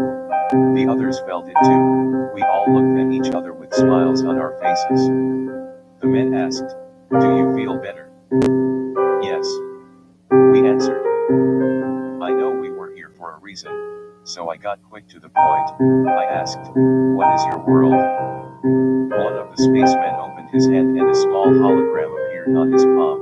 I could see creatures and lands. He told us it was the beginning of their city. At that time within the hologram there was a variety of creatures, then they discovered something like the quantum, and started using it to expand to other parts of the universe. As that planet was doing so, other planets were doing the same thing. After a while they came together to build the universe. They used strong forces on a device called a space pad. With the space pad they could make and control suns, build walls, and whatever else they needed. But one thing was neglectful, and that was using light. The emissions they caused while building the city left pockets of rebellion. One of those places was the Earth. But they found a cure for the rebellion, and that was to find a purpose for the untamed light. In fear, and sensing the void of space, the idea present of never returning to the Earth, I decided to ask where we were in the universe and where was the place that we were having this conversation. The men told us that we were in a ship and we were flying through large channels of the city, and that at that moment we were going to one of the gardens within the city. In the meantime, the spaceman said, "We will show you around this ship." "Okay," we replied. As we were walking, I asked one of the men what governs the atoms. They explained that the city controls everything in the known universe, whether they took the atoms by force or bought them. "Force? You seem too nice to be forceful," Alice said. "Only when necessary," they explained. "Could you rebuild my video game if needed?" "The same video game?" I asked, and they expressed a yes. We walked up and down the hallways. The light was dim. We noticed within the ship strange vegetation growing alongside of the walls. The smell smelled like a frog or a snake, but there were lights and electronics everywhere which gave us a sense of comfort. Within a few hours we arrived at our destination. Once we got off the ship, we walked toward gardens, pleasant gardens, with stone paths. The air was heavy, and I feared my surroundings. Everything around expressed itself to be much greater. I feared to do wrong.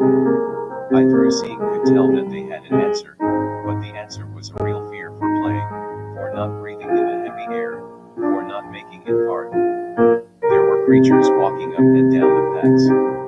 Everything was different than the Earth, even the atmosphere smelled different.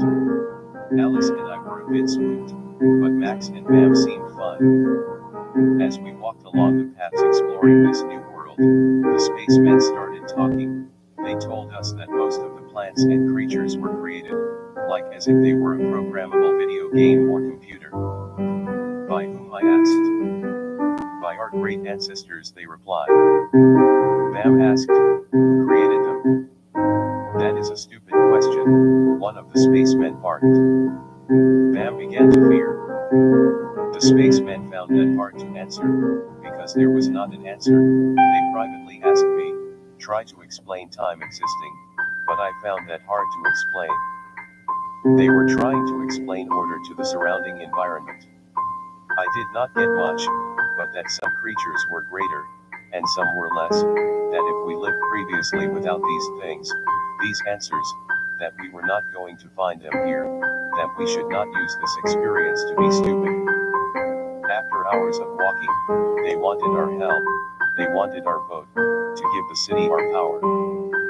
I knew once I got home, I would be a different person, due to the past life, so I was not quick to give them anything. They explained to us that we could be part of the city, that we could live there, we bring the city more alive, and we are an investment to the city. We were confused. Were they saying we had a job in the city? That everything is within some giant computer and our job was to program it?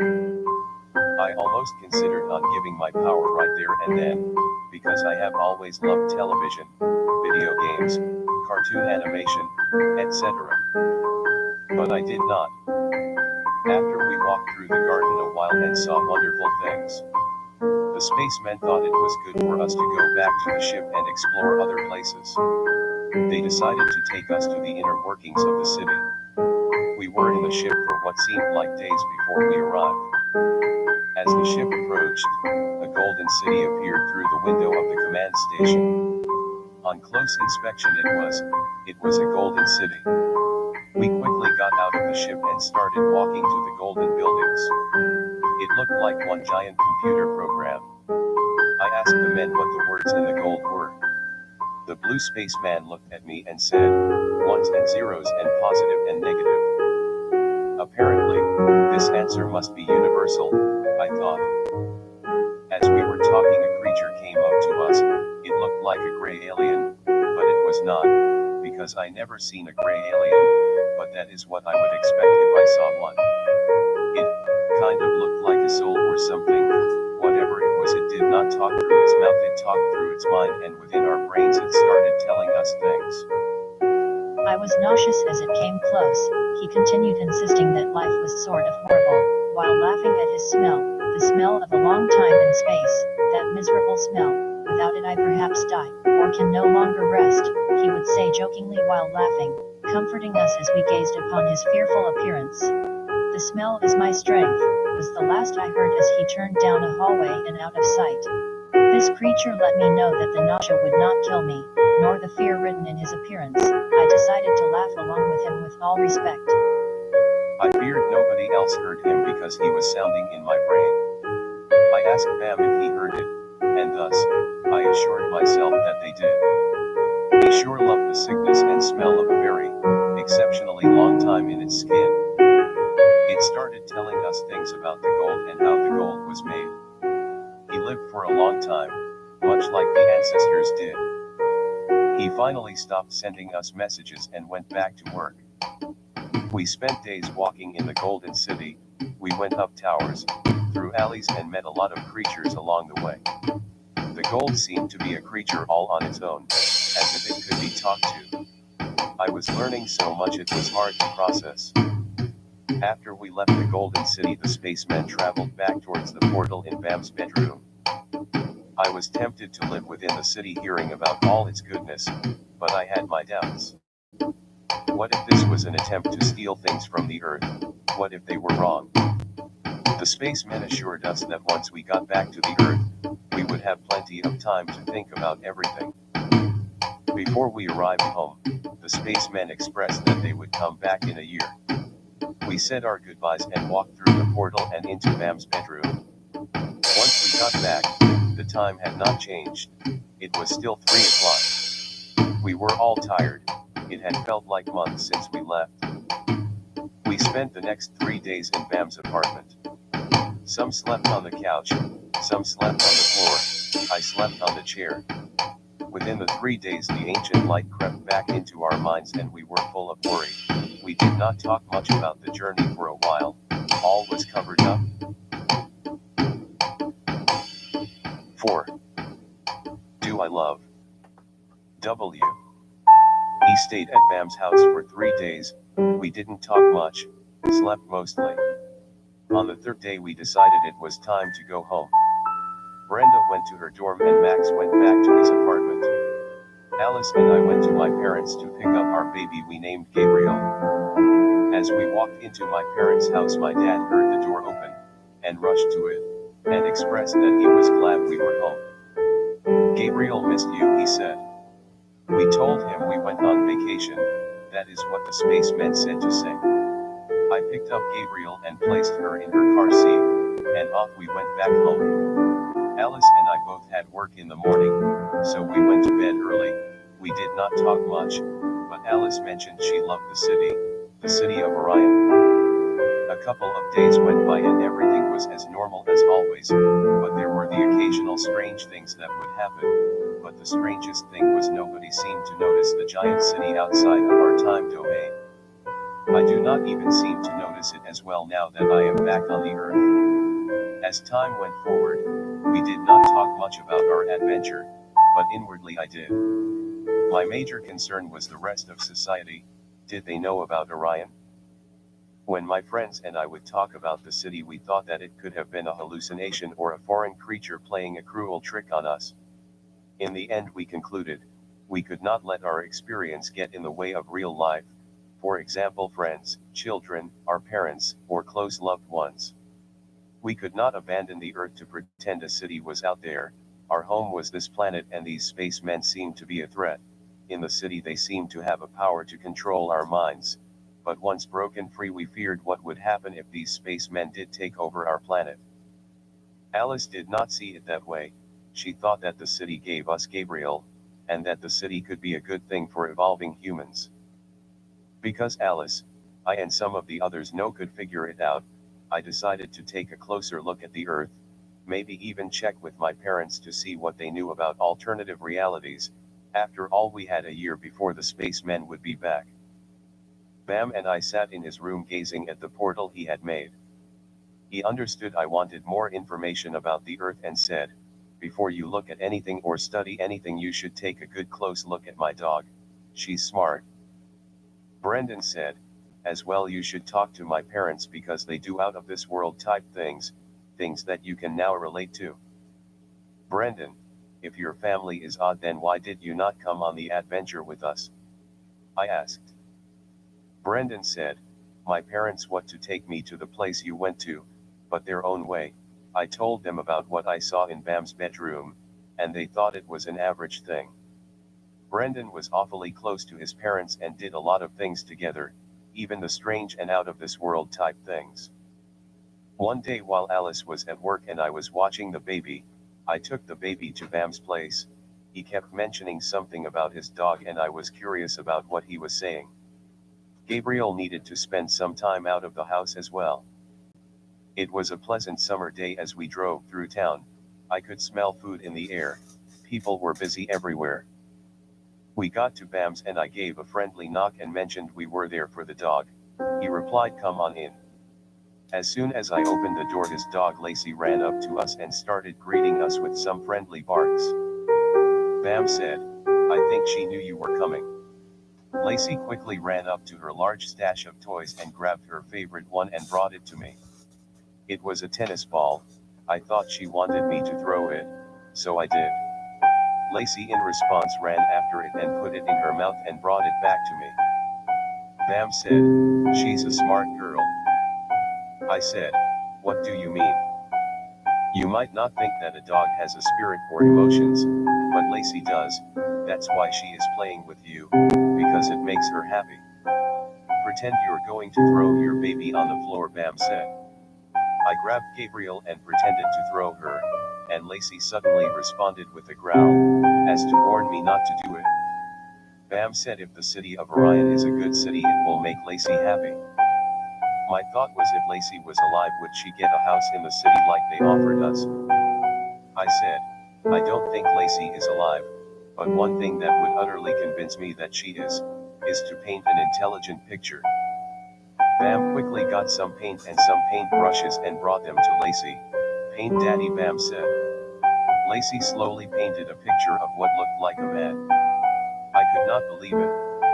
Was I living a shallow life, or did the surrounding world change very quickly? I began to fear that some of my past mistakes were a little bit worse than I made them out to be. "Not everyone knows about this," Bam said. I never realized it, but Bam's dog Lacey was alive. I never thought outside of my world to consider what he was talking about when he would mention Lacey. I now wondered who created her, who programmed her, where did she come from? Bam said he was the father, but I brushed that off a long time ago. I said, "Bam, I reconsider that you might have made sense all those times I didn't listen to you. Bam must have had ties to the city if I reconsider all the strange things he told me." "Bam, did the dog come from the city of Orion?" I asked. "If it did, it was me in the future, and I would have sent it back through some sort of portal to now, but then I would have to wonder, how do I live in the future without my best friend?" Bam answered. The future, I thought. Now that I had this talk with Bam, I feel like I have a greater knowledge. Maybe the spacemen were from the future. Maybe they were sent here with good intentions. If they could travel through time, then they must have been watching us our whole lives. And maybe it was us living in the future who was watching us. Maybe the spacemen were sent here to give us the full reality of what we were to do on the Earth. What if Bam was telling the truth? What if Bam created Lacey and sent her here through a time machine? Later that day, Bam and I decided to go out and get something to eat, and afterwards we would go to the beach. We took Lacey with us. First stop was a fast food joint. I ordered a hamburger and Bam got pizza. As soon as Bam got his pizza, he asked Lacey if she wanted some. Lacey replied with a friendly bark. I realized Lacey was listening to him. She was just as alive as we were. Now I knew why Bam always referred to his dog whenever I talked about something paranormal, because there is nothing stranger than a dog who walks outside without shoes, but who listens and responds. Why did I not see it sooner? I think it was because I was so involved in how technology worked, that I never considered how the animals work. After lunch at the fast food joint, we went to the beach. I was eager to go. It was a hot day and a quick dip in the water would be nice. As I went into the water, Bam decided to play fetch with Lacey. Lacey ran back and forth returning the stick. I could not swim long, because I had to watch Gabriel, and not only watch her, but make sure she did not get overheated. It is too hot of a day to be out here, I thought as I got out of the water. I need to go home. Bam, we need to go back home, because Gabriel is not looking so good. I could not wait to get back to my air-conditioned apartment. Alice slowly opened the door to our apartment. Hi honey, she said. Hi, I replied. How was your day? She asks. I began to tell her about my day. Bam and I went to the beach and I studied his dog for the sake of Orion. I mentioned that the dog was smart, and concluded that in the ancient light of the earth we cannot see everything. She seemed to pretend to know what I was talking about, but I knew she did not.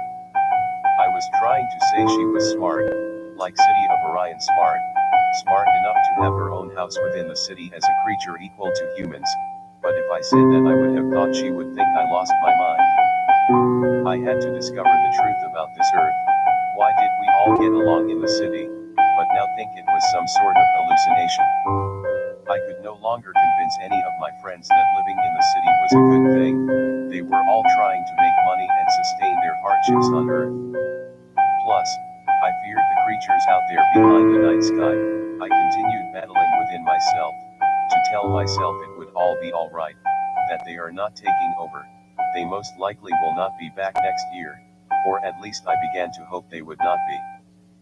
I knew that one of my main concerns with the city was, I had to vote it in.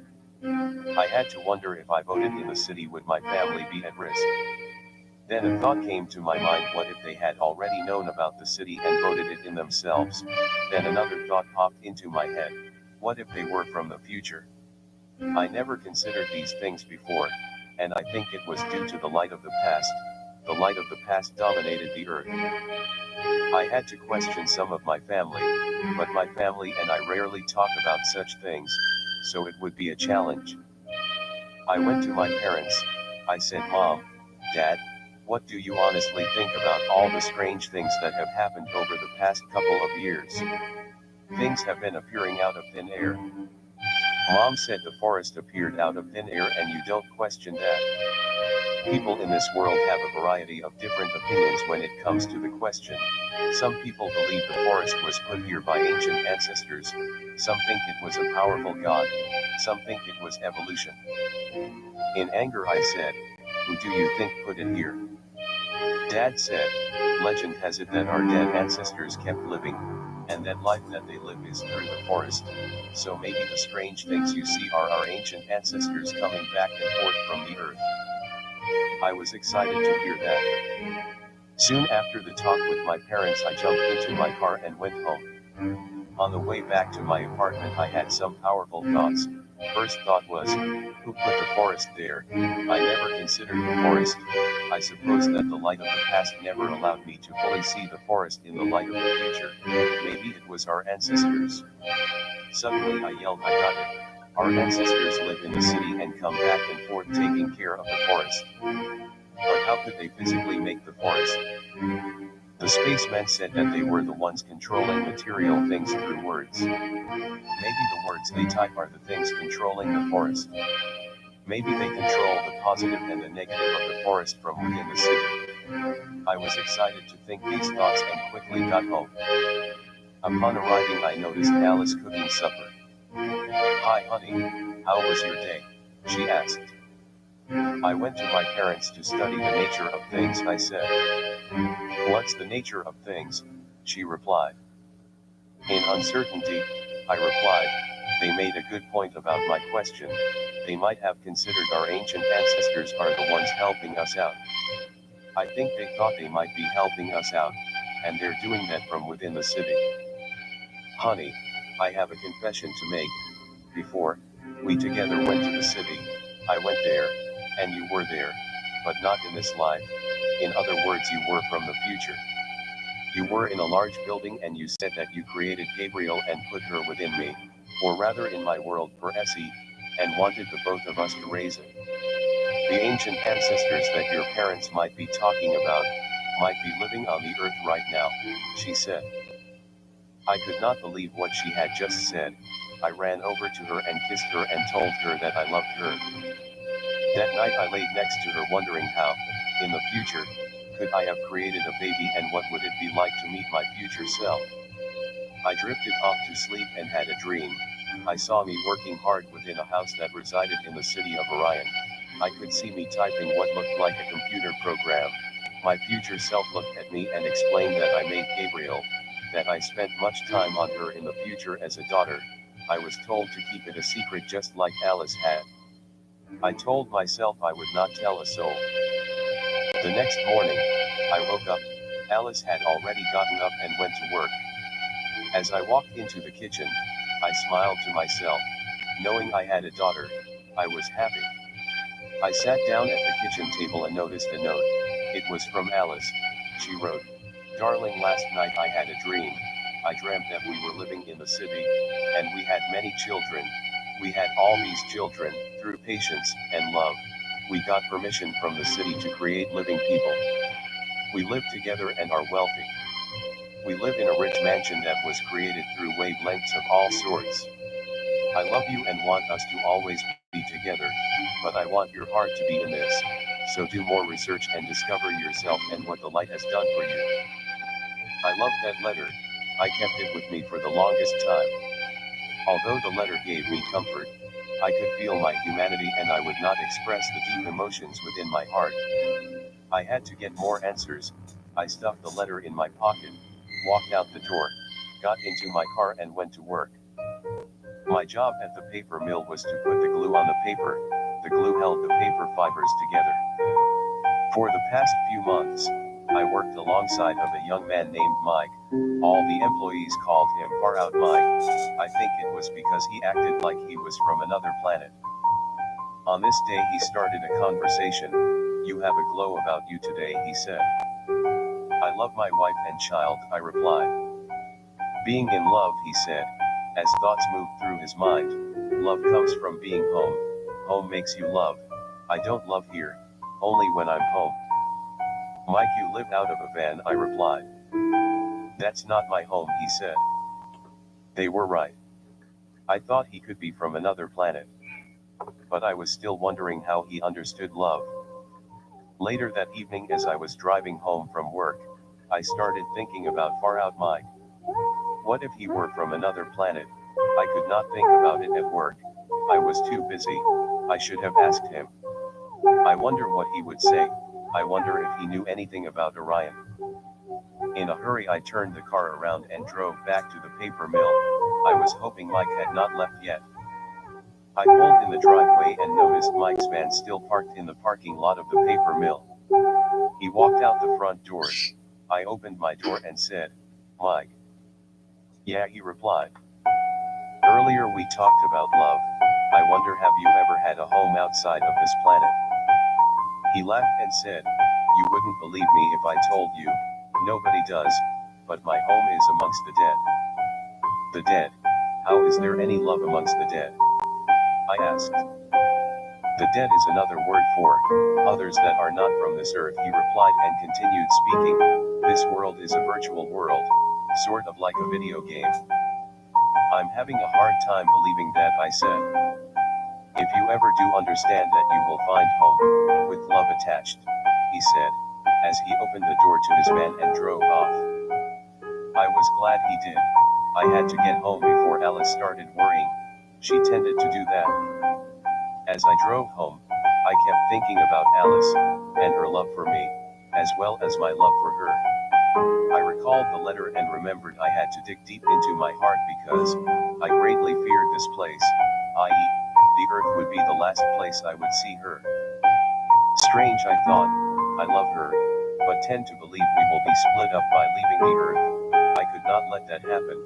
In my mind I was weak, and most of the time I just went with the flow, with little resistance. But then I reconsidered my situation and knew I needed to invest more time in my studies. Alice, I said, as I opened the fridge and grabbed a snack. Once for supper I waited all day hoping she was cooking pea soup. She made a great pea soup. It warmed me up on the inside and reminded me of cold winter's days with my parents. Pea soup is on the stove, she graciously said. I grabbed a bowl of it and went into the living room and started explaining that I felt like I have been waiting for her my whole life, and the day finally came that I found love. She said, I love you, and every time I look at our child, it reminds me of you, and I feel like the luckiest woman alive. I want to be with you.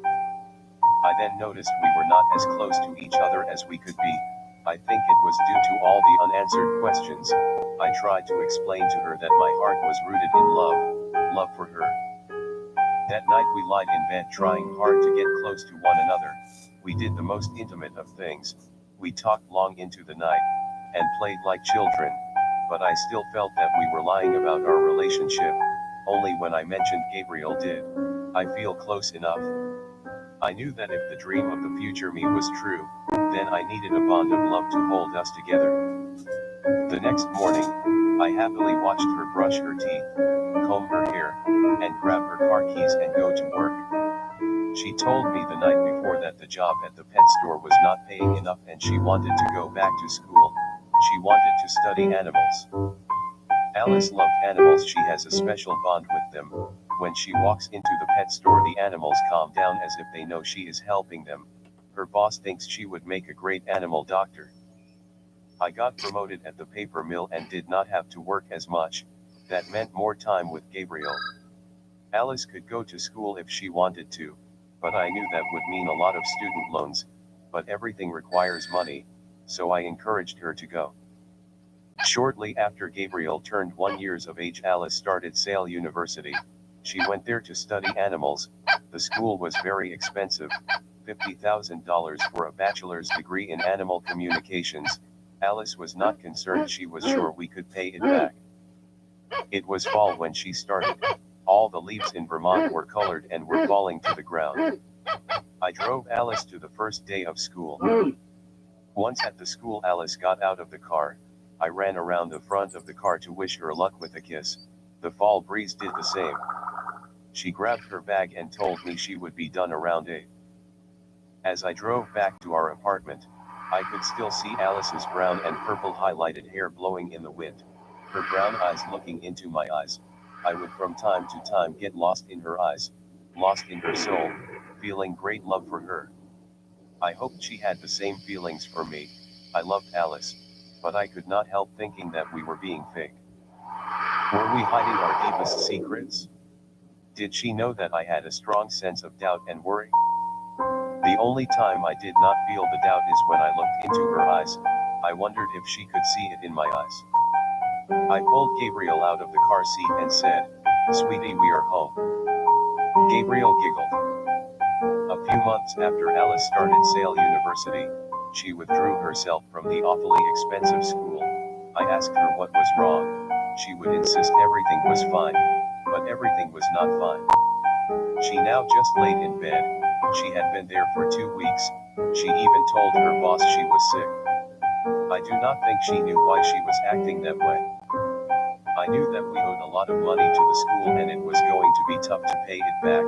but I would not mention my concern, hoping not to crush Alice, and like her I sort of did the same thing, insisted everything would be fine.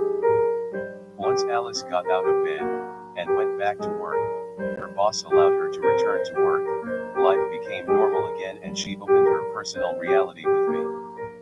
This earth of this life is flawed, she started saying. I think that's why I didn't finish school, because of the ultimate problem, and that is the problem. Besides, I did not fit in with the rest of the people, they are not where I want to be when I look at the big picture. I was not sick when I laid in bed, but protecting myself from the fake world, perhaps even a little depressed, although I do not believe such exists. She then kissed me and said, I will have to try that again. Afterwards she began working and going about life normally. 5. An honest marriage. S. Shortly after Alice left Sale University, because of the wall of impossibilities, I was at work putting glue on the papers, while talking to far out Mike. The conversation was about video games and technological advancements when suddenly one of the machines exploded due to overheating. Hot glue blasted in every direction, some hitting Mike and myself. Mike received third-degree burns all over his face. I had burns on my hands. Mike and I together cried out for help. The manager noticed and immediately called 911 as we lied crippled in pain on the floor. Flashes of memories began to play in my mind, laying on the floor, in fear, looking the unknown straight in the face. Alice, I thought, what if I do not see her again? What if I am damaged? I was in so much pain. My hands felt as if they were placed in extremely hot water, that they were on fire. I struggled to breathe. Shortly after the machine exploded, the ambulance arrived, and they did their best to take care of us. They put us in the ambulance as we cried in pain. On the way to the hospital, the emergency crew asked me if there was someone they could call. I gave them Alice's phone number. Alice, this is NGRH. Maple has been in an accident and we think it best if you come to the hospital as soon as possible, the nurse said. I will be there as soon as possible, replied Alice. Alice was so worried on the way to the hospital that she began to cry. Gabriel seemed to sense something was wrong. She was only one, but she could tell that Daddy had been hurt, and started crying herself. Within minutes they were at the hospital. Alice quickly grabbed Gabriel and placed her in her arms and ran into the hospital. She rushed to the nurse's station. Where is Maple? She yelled. In room 112, the nurse replied. She found the room and darted over to me and hugged me and cried.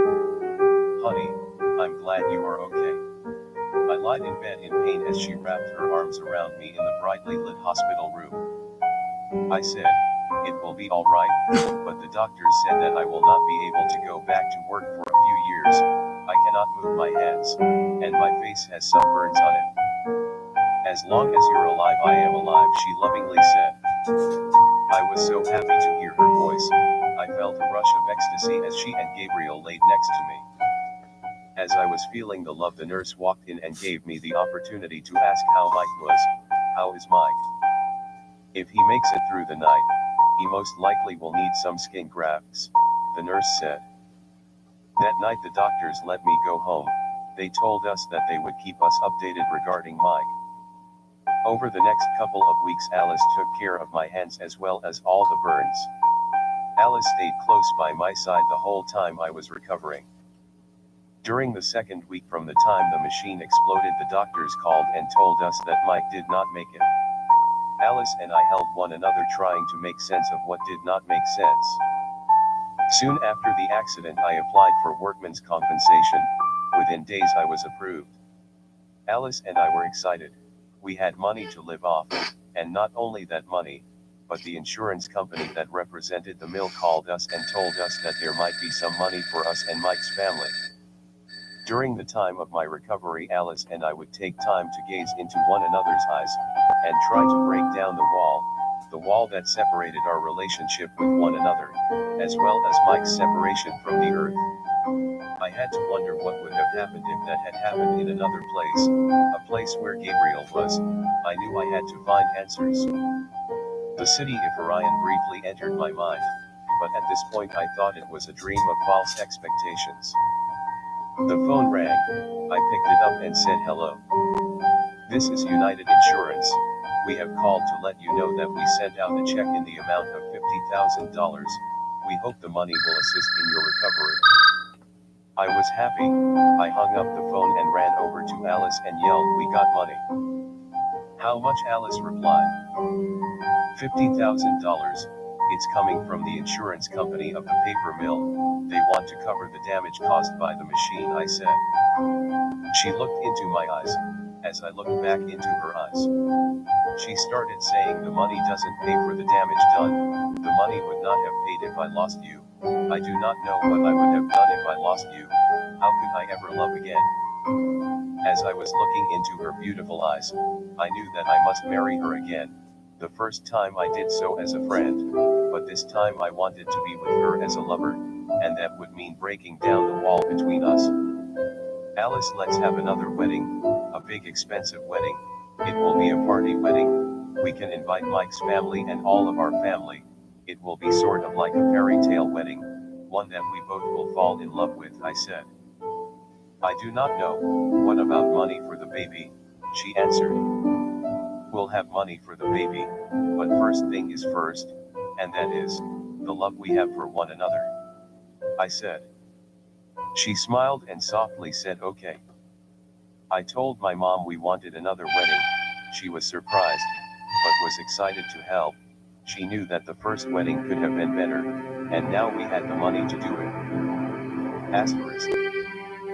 The big day had come. I had not seen Alice in 24 hours. The night before, I was at Brendon's apartment.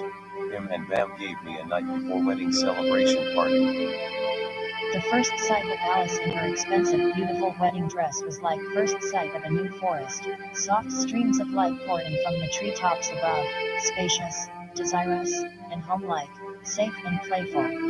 Her hair radiated youth, her eyes said love. I was left wondering what I did so well in life that I am marrying her. The wedding was huge. We had flower girls, cake, music, banners, and best of all, friends and family. My mom had decided the best place for the marriage was in the KDF recreational building. It was the only place that we could fit all the people. The whole wedding cost $40,000 and every penny was well spent. Just to rent the KDF recreational building was $5,000. It included the downstairs mesh hall. "You may kiss the bride," was the words I heard as I slowly moved forward to kiss Alice. This time I marry her with the heart knit together with hers to form one. Suddenly there was a strong applause from inside the building. I smiled at Alice. She smiled back. Afterwards we all rushed downstairs to rest. Downstairs, after the ceremony was over, we gathered to spend time with our friends and family, and as I could not help but notice Mike's mom. If there was one thing I wanted to do today, it was to fix the missing in my life. Talking to her would be a source of closure for the accident. "Mike was a good friend," I said. "He still is a good friend," she replied. I could remember how he said that his home was amongst the dead. I considered for a moment that he must be home, and his mother is home with him. Far out, Mike's home was far out, and I had to take it to heart to deal with all the unanswered questions. The entire conversation, his mom stared into my eyes with confidence that her child was home. Mike's brother noticed us talking, and walked over. He congratulated me on finding such a beautiful young lady. "Thanks," I replied. "Mike was a good friend, and that is why I wanted you both here to honor his life. He was a good brother," Mike's brother said, as a tear formed in his eye as well as his mother's. I gave them both a hug, and quickly changed the subject.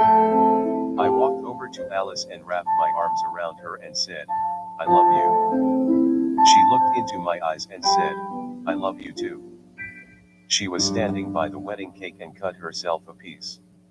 She offered me some, and although I did not care to have cake now, I knew that if she offered it, it was no longer cake, it was affection. Brendon walked up and said, "These are the moments. These are the things that one buries within the heart to relive repeatedly. Brendon was like that. He cared not just for the special moments, but on things like lint, bugs, dust. He continued speaking, love for another is something only few find, and you have found it. I doubt myself to have ever gone to Orion without you, I said. I wish you had gone to the city, Brendon. Now I wonder if I should have ever gone without your approval. If you had been there you could have helped me out, and supported inviting in a new thing. We spent what seemed like days there. They are coming back in little under a year, and I have not put any other pieces together. As of right now I do not trust them. Maple will figure it out, Alice said. The city is a good city, Brendon, but I think Maple still wishes you were there, to help with morality. You would have been great support for Maple understanding what you do about such teeniness, bugs, dust, lint, etc. Alice said. Bam walked over and asked, what are you talking about? Where I was not, Brendon answered with a small amount of regret in his voice. The city of Orion. Bam concludingly said, it was wonderful, the gold, the colors, yet fearful aliens, and stronger creatures. You should have been there, Bam said. I think I know what it looks like, Brendon started saying. My parents took me inside of what appeared to be a ship. They told me it was the traveling ship of our ancient ancestors, and that it was time for me to grasp life. I was taken to different places, some that looked like gardens with huge colorful fruit, other places had structures made of shiny plates or something, like ancient buildings, something you might find on the earth in an ancient ruin. I sort of wanted to long time build one of these places. Alice questioned, I wonder if that is the same place as we went. Brendon added, I am jealous of you because you might have been in another place. Bam, we should go back to your portal. I will go in by myself. If I go in, I can help Maple, as well as you all, and I will no longer feel excluded. After the wedding, we will, Bam replied. Max and Brenda walk over. Brenda says, hey, you two lovebirds, what made you two marry a second time? Max and I cannot get married the first time. I answered, we ran into some extra money and I wanted our wedding to have a deeper meaning. We talked throughout the night, and after all the guests were gone, Alice and I sat next to each other talking and feeling love for one another.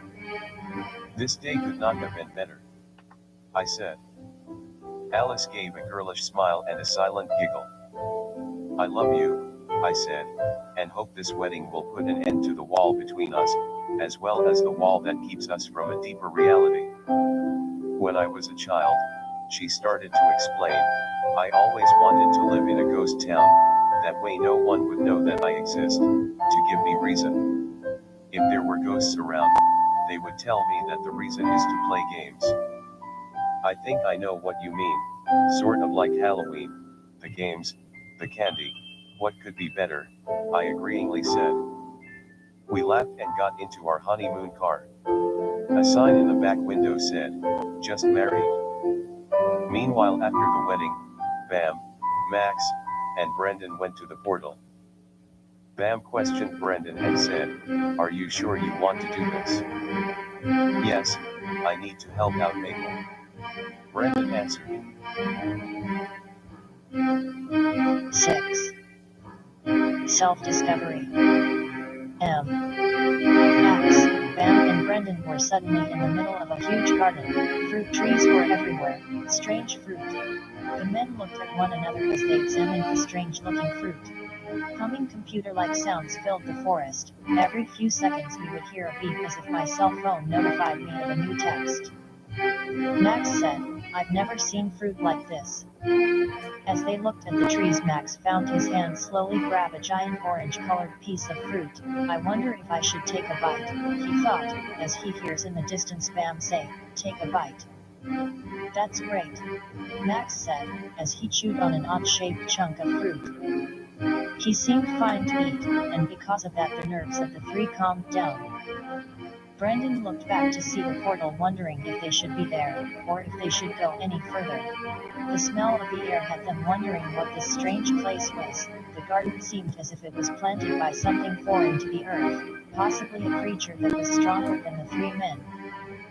Bird calls could be heard throughout the forest, as the men explored. Max was eating the fruit. The watery sound of each bite made Bam hungry, very hungry. The hunger drove him to quickly grab a piece of fruit and stuff it in his mouth. Brendon noticed fruit juice spraying in all directions as Bam bit into the juicy cherry fruit and said, "That is the biggest cherry I have ever seen in my life." All became hungry and ate. After all was full, the smell in the air caught up with the men and caused them not to talk much. The smell in the air was not of the earth and was very heavy, which caused their blood streams to slow down. Brendon had mentioned earlier that his parents said, the playful earth smell is due to global warming, too much gasoline being burned. His father explained to him, so we are in a place that is greater, in my opinion, than the earth, greater being more powerful. As the men slowly walked deeper into the garden, they began to sweat. The air was hot and humid. They pushed through the foliage of the strange vegetation. Brendon quietly mumbled, "What is this place?" as each looked at stones which appeared to be done by another person. Bam said, "This was not here when we came through the first time." Max, quick to answer, said, "Maybe the spacemen redirected the portal." Bam said, "Maybe they did not expect us to go through a second time." Brendon had to find answers for himself. He needed to stay, and quickly jumped at the chance to make an excuse to go further, explaining to the others that they were embarking on a great mission. As he put his hand to move a branch from his view, he could see what appeared to be a half-clothed girl. It did not appear to be a child, but a woman, a young woman. She was hiding in the foliage. "Quiet," Brendon said, "we don't want to scare her." Brendon felt the need to communicate and said hello. The lady looked at the three men and with a glow on her face, she walked toward the three men. She was beautiful, her skin shined, she was exposing a lot because of the outfit she was wearing. Her skin radiated youth and health as a freshly painted house would or a wild horse in a forest. As she walked toward us, she stuck out her hand and grabbed Brendon's to say, "Follow me." She was beautiful. Brendon immediately fell in love. Brown hair and blue eyes made Brendon smile like a child. The girl seemed to be a safe person and the three did not sense any fear around her, but they could tell she was another type of creature. They walked with the girl as she led the way. Suddenly a waterfall came into view. The men could make out other girls sitting and playing next to the waterfall. They looked the same as the first, beautiful. The girls noticed the men walking and rushed toward them. One of the girls walked up to Brendon and said, "Hello, Brendon." Brendon said, "How do you know my name?" The girls seemed to give themselves to Brendon as if they were already his. "My name is Brika." The others started giggling. "You created us." Brendon was confused. "Brika," the woman holding Brendon's hand said, "if you choose to live in the city, in the future you will create all of what you see." Brendon thought that was weird. Were they or were they not created? The girls started calling him creator. Bam and Max knew he was not the creator. "Choose to create us, Brendon," the girls said. Brika grabbed Brendon's arm and led him deeper into the garden. He could smell the smell of fresh plants and exotic fruit. Out of the garden appeared a temple. Brika led the three men inside. Brika started moving the stones around, and holograms started appearing. The girls showed and taught Brendon a lot. After these things, Brika once again moved the stones and said, "I hope you choose to create us, Brendon," while smiling and laughing. Then she ran out of the temple. "Do you believe that?" Brendon said to Max and Bam. "That was similar to what the spacemen showed us," Bam replied. "We wanted to stay longer, but the spacemen came and decided to take us to another location." In the spaceship, the three told the spacemen that Brendon wanted to see the city. The spacemen were happy to show him around. They took us to a city that resembled New York City. There were other humans walking around and coming and going from the skyscrapers. We would have thought we were back on Earth, but the spacemen assured us that this place was within the city of Orion. The Earth-like city seemed to be within some sort of dome. There were not clouds or a sky. The sky stopped right above the skyscrapers. The spacemen took us inside one of the buildings and led us to some offices with people at desks, and they were typing. Brendon asked, "What are they doing?" The spacemen said, "They are making energy for the city." Brendon was curious and asked, "What were they typing?" The spacemen said the finger that presses the keys makes energy, so they type whatever they want, but remember whatever is typed is analyzed. If they type words or sentences, the energy is purer and in turn will make more money than if they had just pressed a bunch of keys. Brendon was excited. He thought it was a great way to make money. He fell in love with the system within the city. He looked at the spacemen and said, "There must be a law within your or our universe that says humans' love and work can produce something of value." The spacemen said, "Yes, your work within the city or your love within the city activate an ancient law, like growth for EXP, the law to growth. Laws like that hold together our city, that is why we pay our citizens money to work and live here." Max, Brendon, and Bam loved the city at the time while they were in the city. They continued smiling and looking at one another as if they were children all over again, but deep within themselves they knew that they must go back to the Earth. A moment later and the three men were led into a kitchen. They noticed chairs and tables. They sat down. They were offered donuts. The spacemen said, "The people within the city created the donuts." The donuts looked delicious. They appeared to not have been baked, but created, like with colored paper. Bam carefully took a bite. Brendon did likewise. "They taste full of cinnamon and strawberries," they exclaimed. "We have to go perform a task, but we will be back. Enjoy the food," the spaceman said. As Brendon was eating his donut, he opened up to Max and Bam about his childhood. He started saying, "I have had this feeling before, the feeling I have within this city. When I was in 5th grade, I fell in love with a girl who just moved to the area. That whole year we never left one another's side. I thought we would be together forever, but at the end of the year her parents moved her south because they had to be closer to a good hospital, a type of hospital that could treat her kind of cancer. I was sad, but I knew that we still could write to one another. Not soon after my parents told me that she went away, I thought I knew what that meant. I cried and cried knowing I would never see her again. One day my parents noticed me crying and told me that she was in a good place.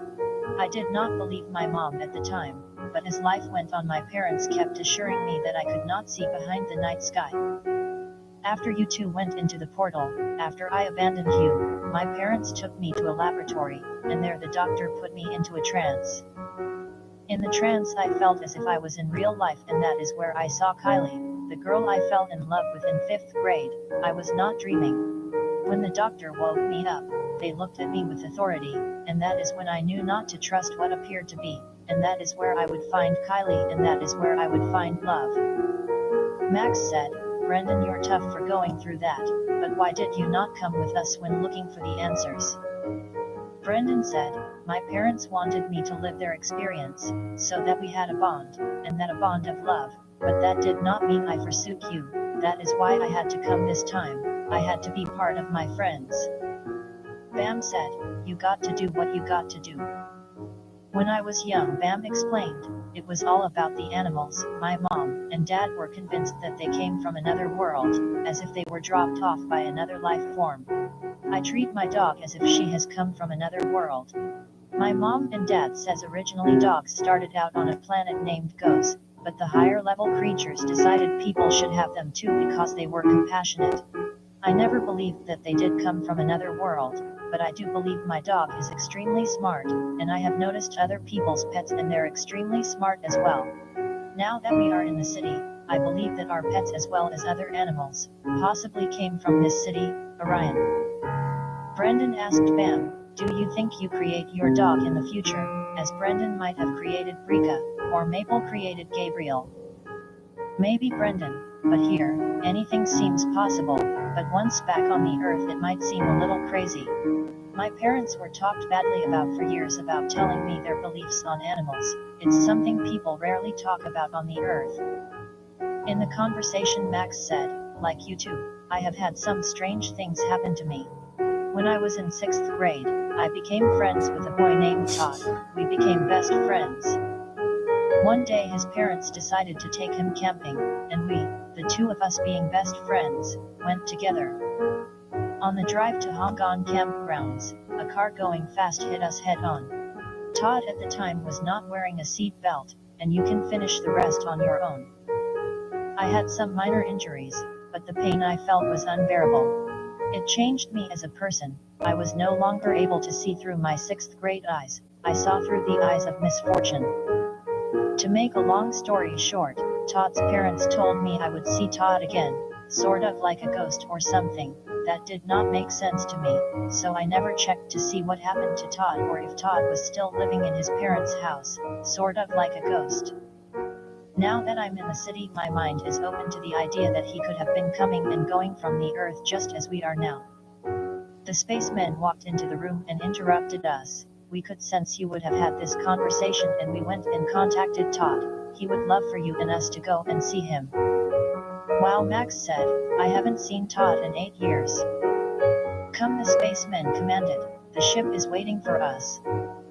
They went into the ship and pressed forward to see what happened to Todd. Max wondered if he still looked the same. The ship was traveling at the speed of light, and it still took a couple of hours to reach our destination. Hours later we reached a jungle area. It resembled Madagascar of the Indian Ocean or of the jungles of South America. As soon as we got off the ship, Todd came running up to us and said, "Long time no see.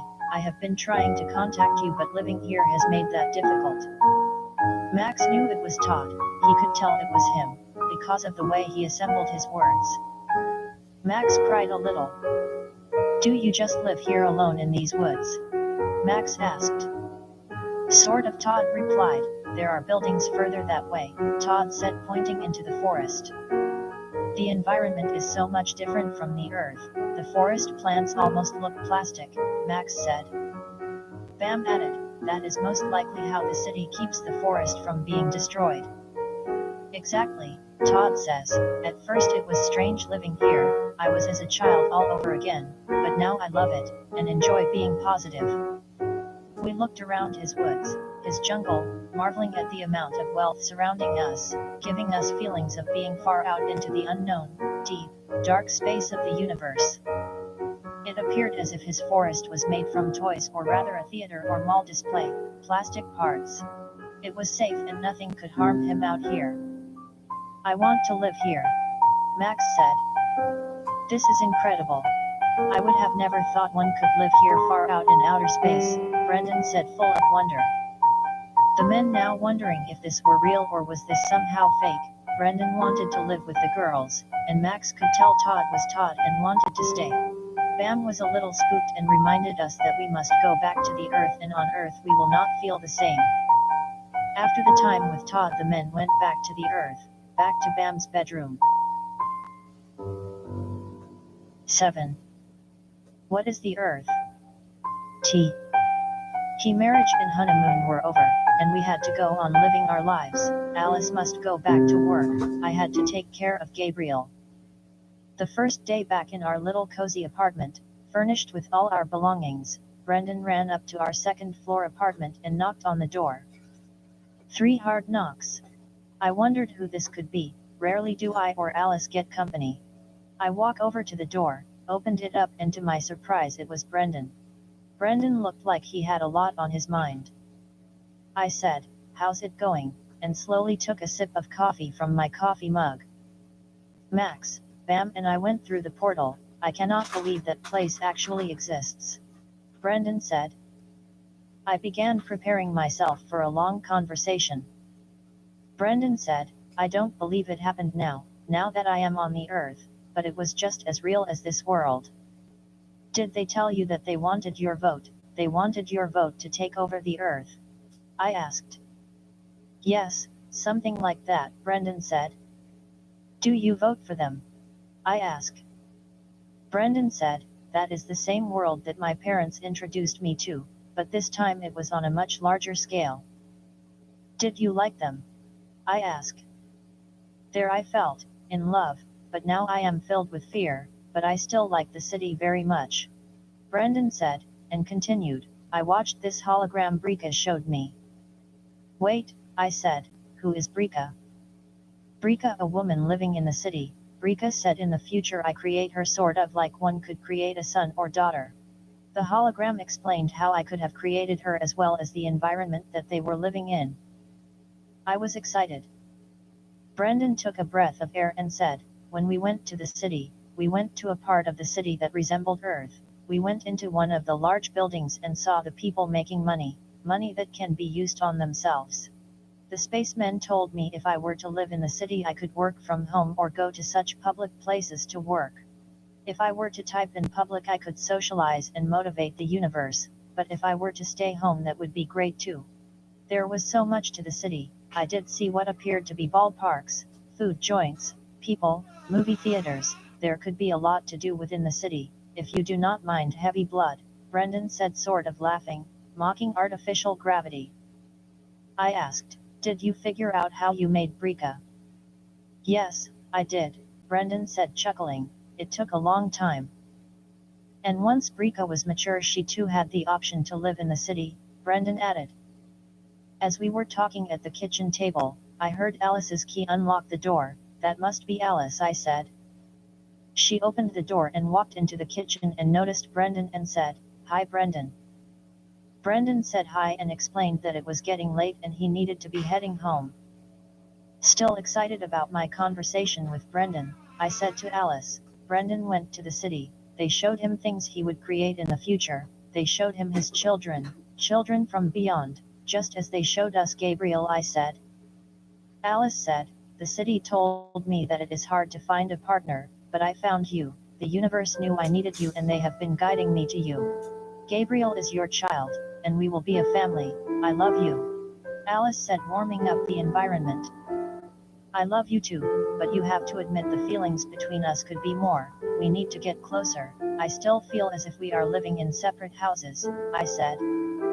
Alice said, I feel close to you, the only thing that separates you is the desire for the earth. I have looked into your eyes, but I do not see love. I have seen your future and you're full of love, sometimes I think you doubt Gabriel. It's not that I doubt Gabriel, it's that the experience doesn't feel like the earth, only when I was in the city did all things feel comfortable when it comes to not doubting Gabriel. As I was saying this I started thinking about my own birth, was I born in a natural way? I looked Alice in the eyes and said, if you truly believe in Gabriel then I will truly believe that I have been living a lie, that I'm the lie, but right now I can't be a lie Alice, I have too much that I love about myself and the earth I said. Alice could sense I was hiding the wall that separated the earth from Orion. She seeing that gave me a childlike hug and said, I love you and I always will. After our conversation I decided to get out of the house and go for a drive. Watching Gabriel 24/7 had me feeling as if I was stuck in the mountains in the middle of winter. It was sunny outside. I got excited as I noticed the sunlight bouncing off my car. Life will get better, I thought. I pulled out of the driveway, gladly received all the sun I could. As I was driving the thought came back to my mind that I had earlier while talking to Alice. Did I come from the city? I considered going to my parents and asking them, but even if I had gone to my parents, I could not find the words to ask the question. I had to find answers, but where do I turn? Bam, I could at least go talk to him, I answered. Knock, knock on Bam's front door. I hear Bam's footsteps. Good, he is home, I mumbled. He turned the door handle and greeted me with a friendly hello. Hi Bam, I need someone to talk to, I said. You can always talk to me, he replied.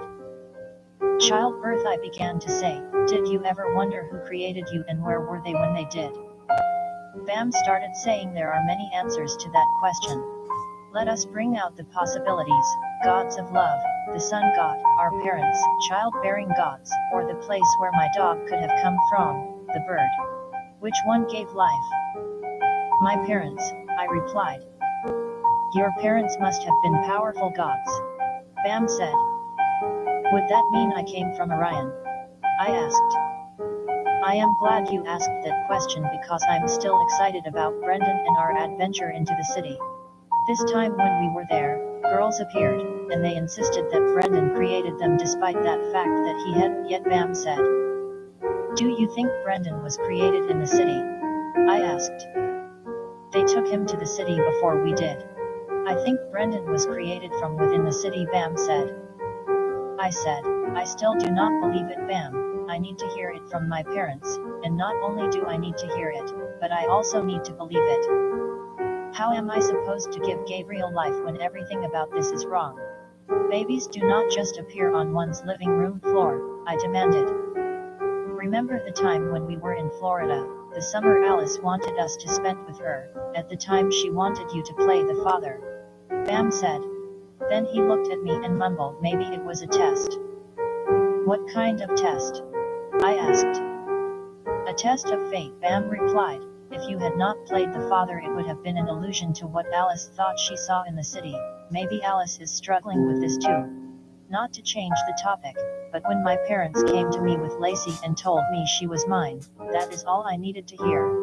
The time is mine, there is not any other answer, Bam explained. I have to go see my parents, I said. Thanks, Bam. It was 3 o'clock in the afternoon, midsummer, when I jumped into the car. It felt good to be out of the house. I turned on the radio, and a rock classic was playing on the radio. Life is good, I thought to myself. I opened the door to my parents' house. Mom, Dad, I yelled. In the kitchen, Mom said, I'm getting supper ready, are you hungry?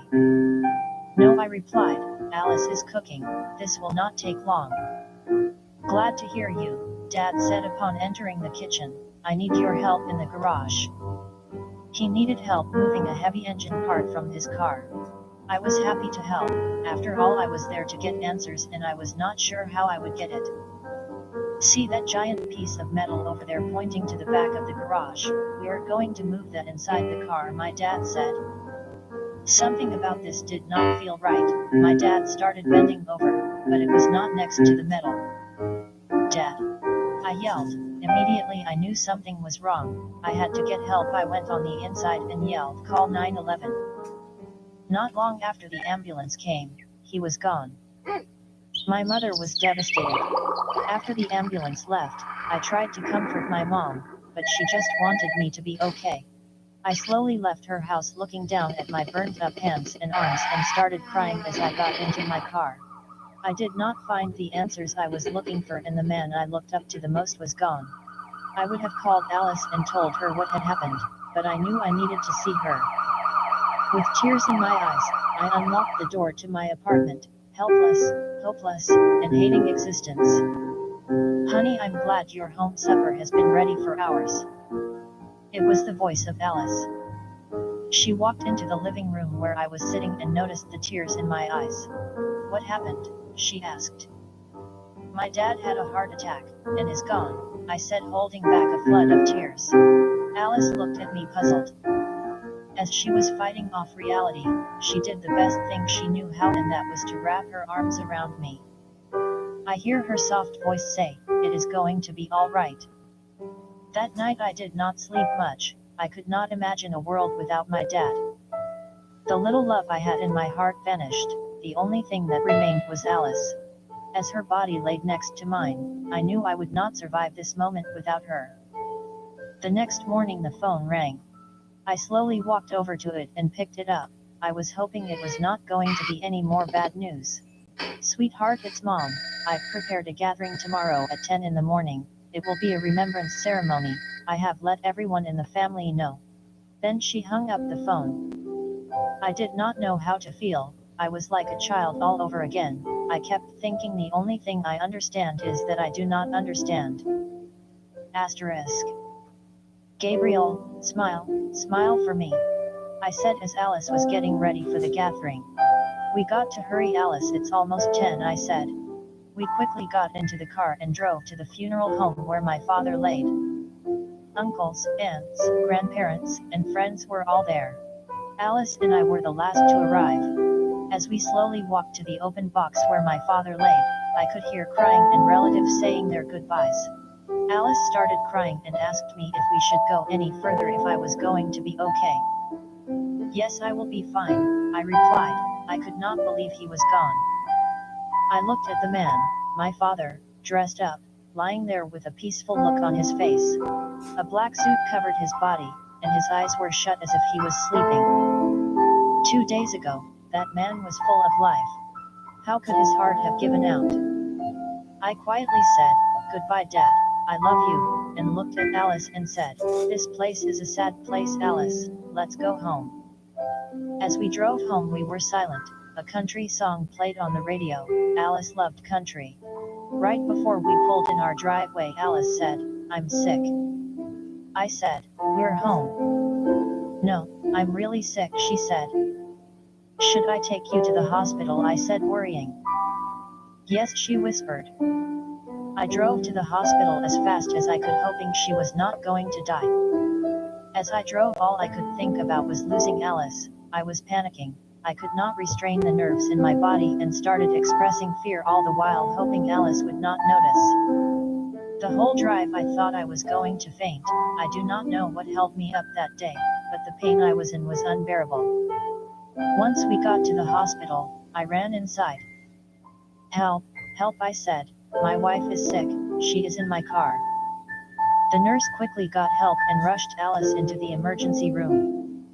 A half hour later, the doctors came out of Alice's room, and came into the waiting room where I was waiting to hear the news. One of the doctors said, "Alice is going to be fine, she had a minor heart attack, we are going to have to keep her for a few days for observation." I quickly called up Alice's parents as well as Brenda, Max, and Bam. They all rushed to the hospital. Bam was the first to arrive. "Alice," Bam said. "She can't talk, Bam," I said. Alice interrupted. "I can talk," she said while holding Gabriel. Alice's parents quickly showed up and ran into the room that Alice was staying in. Her mom asked, "Alice, are you okay? You had us worrying." Soon Brenda showed up.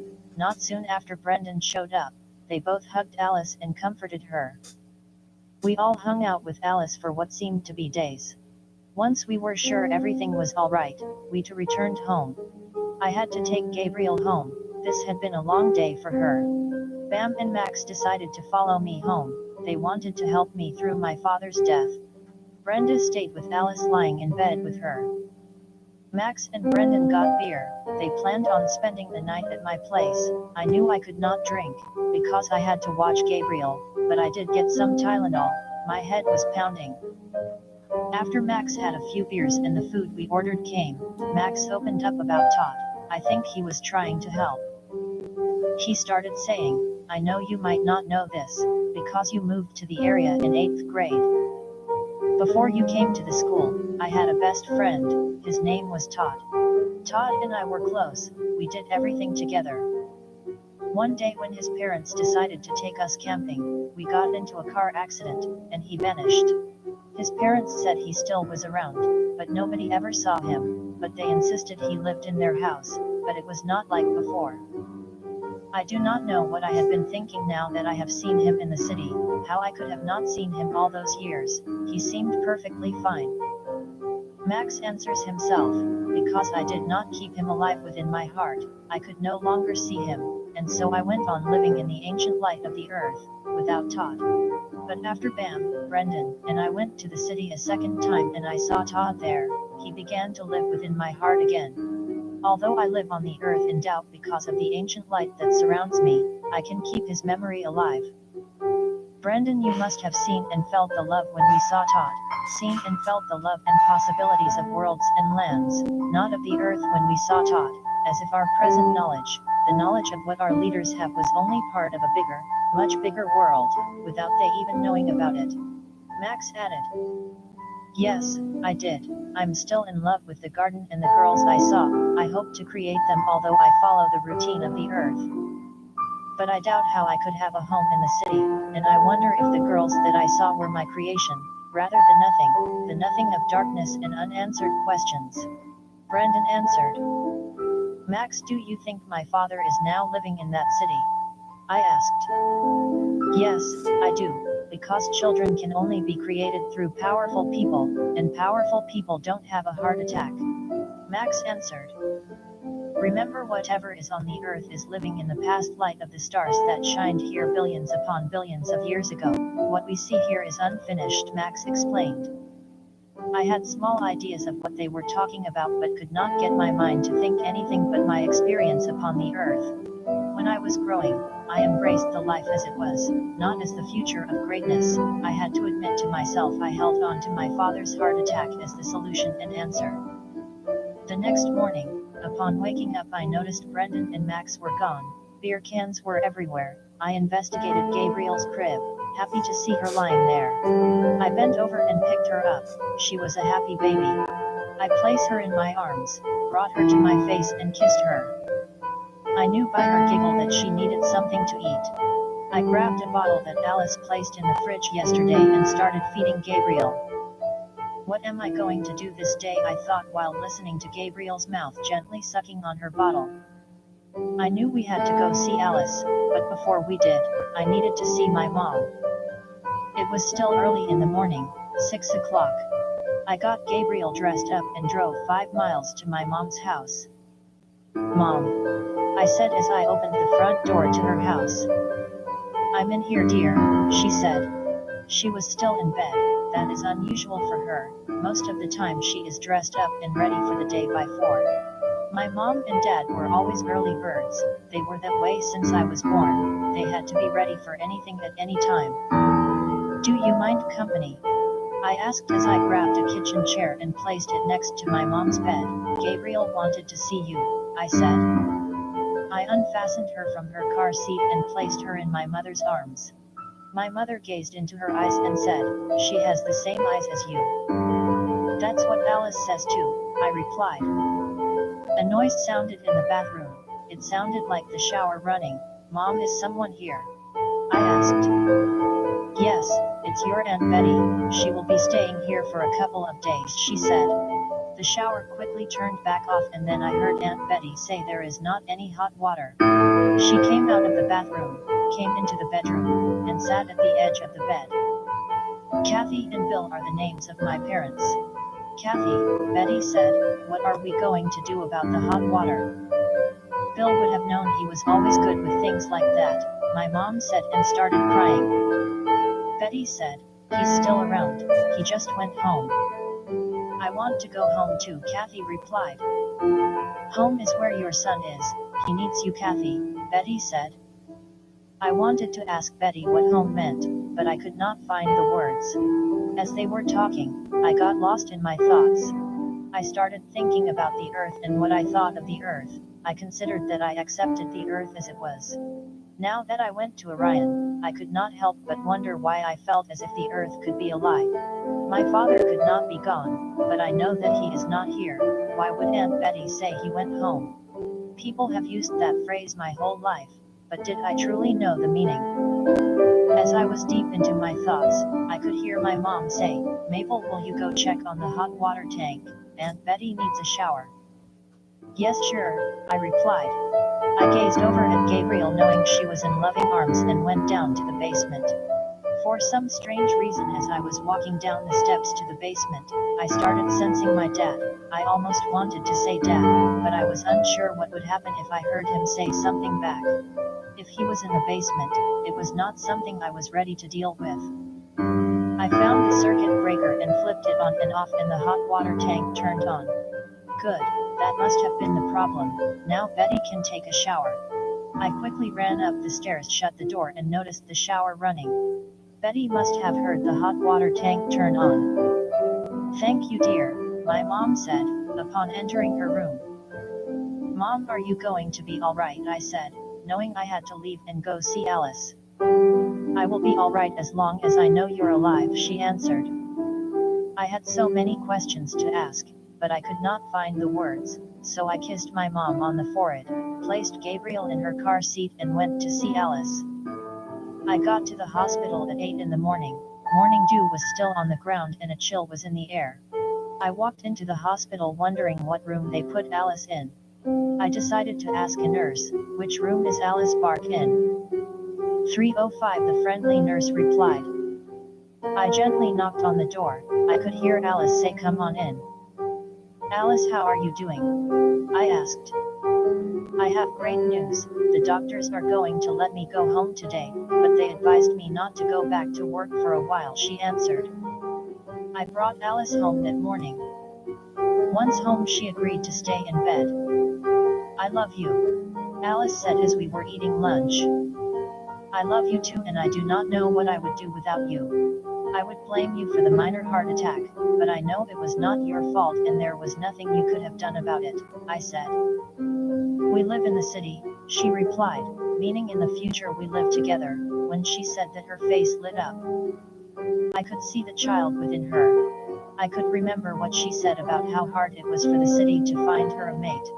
As her face glowed, I could not help but to continue to look in her eyes and wonder what life would be like behind the night sky. She wants me, I thought. She wants me to be with her, not on the earth, although we were on the earth together. She wanted me as a soulmate, a mate that existed in the city. Although I never considered it until now, she did not want the earth me, she wanted someone who could make Gabriel with her. As I was looking into her eyes, I could not help but fall in love with her childlike characteristics. We talked until evening, and as she fell asleep I decided to take a journey to the cabin we rented when we were younger, the cabin that we noticed a strong force communicating with us. It was abandoned now, I could easily get on the inside. A quick drive and I was there. I looked up at the stars. I looked at the same spot we saw the light blink. Just a few months prior to that I met Alice. It was freshman year. Strange things were happening throughout the country. The cell phone age had begun. Nothing ever came out of it. I suppose my parents were right when they pushed it off as a normal occurrence. I looked up in the night sky wondering if the light would blink, but it did not.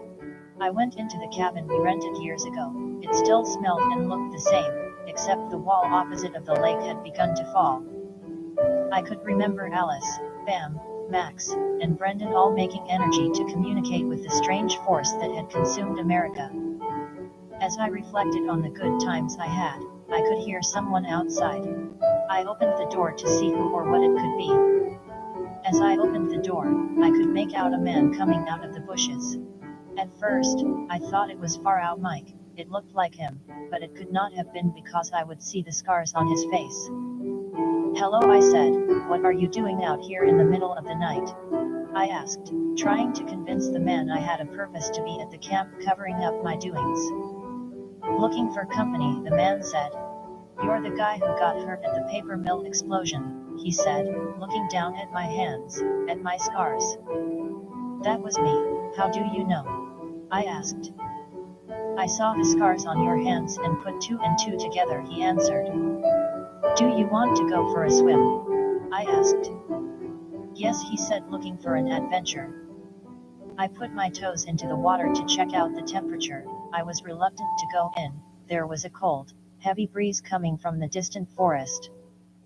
But not for Mike, he jumped right in. I followed Mike's example and got into the water. The icy water almost made me cry out, but I covered it up. Mike swam over to me to push my head under the water. We both laughed. He acted and talked like Far Out Mike, but it could not be unless the earth was no longer the earth I grew up on. Everything around me expressed it was just another man at the beach. All at the beach was convincingly pleasant. Midsummer Beach convincingly pleasant. You seem like another guy I know, his name is Mike as well, I said. Mike gave me a puzzled look and said, maybe it was in another life. Okay, the water is a bit too cold for swimming, I said, and we swam back to shore. After the swim, Mike invited me back to his camp. He then offered me some food. We ate and talked to almost 10 o'clock. I knew I had to get home. I have to get home, Mike, I said. He said, in another life, as I walked to my car and drove off. Alice, I am home, I said. Alice must be sleeping, I thought. I saw Gabriel lying in her crib. She had a smile on her face and started babbling as she moved her arms and legs. I walked into the bedroom and noticed Alice open her eyes. I said, I just saw the strangest thing happen. I went for a swim with a guy named Mike. He looked and talked just like the Mike who I was working with when the machine exploded. Then it was Mike, she said. No, it could not have been. Everything around expressed who it was. Even my own body would not accept a Mike, without the scars on his face or some reason for the entire lack, I said. She replied, why don't you write down everything that you don't accept about the reality to Orion? As I was about to say no, Alice added, seriously, because that was probably Mike from within the city, but you just do not trust it being in love with the past light of the earth. As you do that, I will work harder at being your wife, Alice said, picking up a notebook and handing it to me. 8. The child, the question.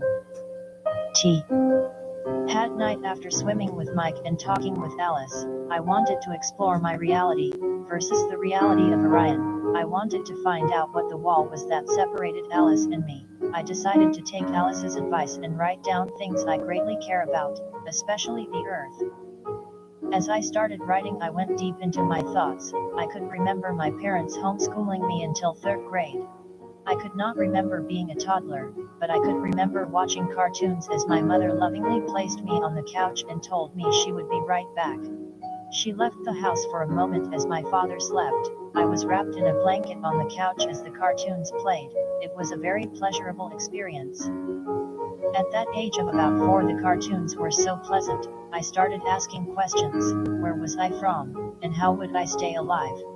Now that I think about it, the cartoons were the reason for my fascinations with video games, and not only that they were made, but how did people make them? Even now, I wonder how photons coming from the TV could have been so pleasant. The city of Orion told me that they govern the light, but to govern there must be flaws to a degree. That could not be the answer, could it? It is not that hard to alter reality, but it is altered when it comes to Gabriel. Can one alter my reality because I feel love? Negativity within the atom is what governs the light of the atom, or at least the spacemen said it does, but I am free, and that makes my existence interpret my surroundings.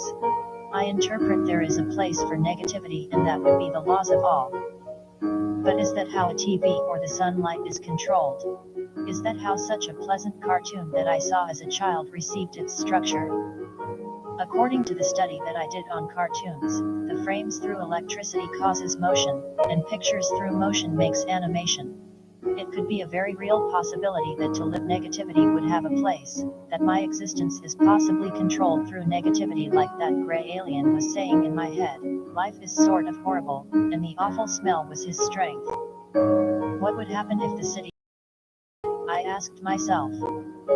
I would need more information from the authorities of the earth, because I do not want something evil to take over the planet or my family or friends.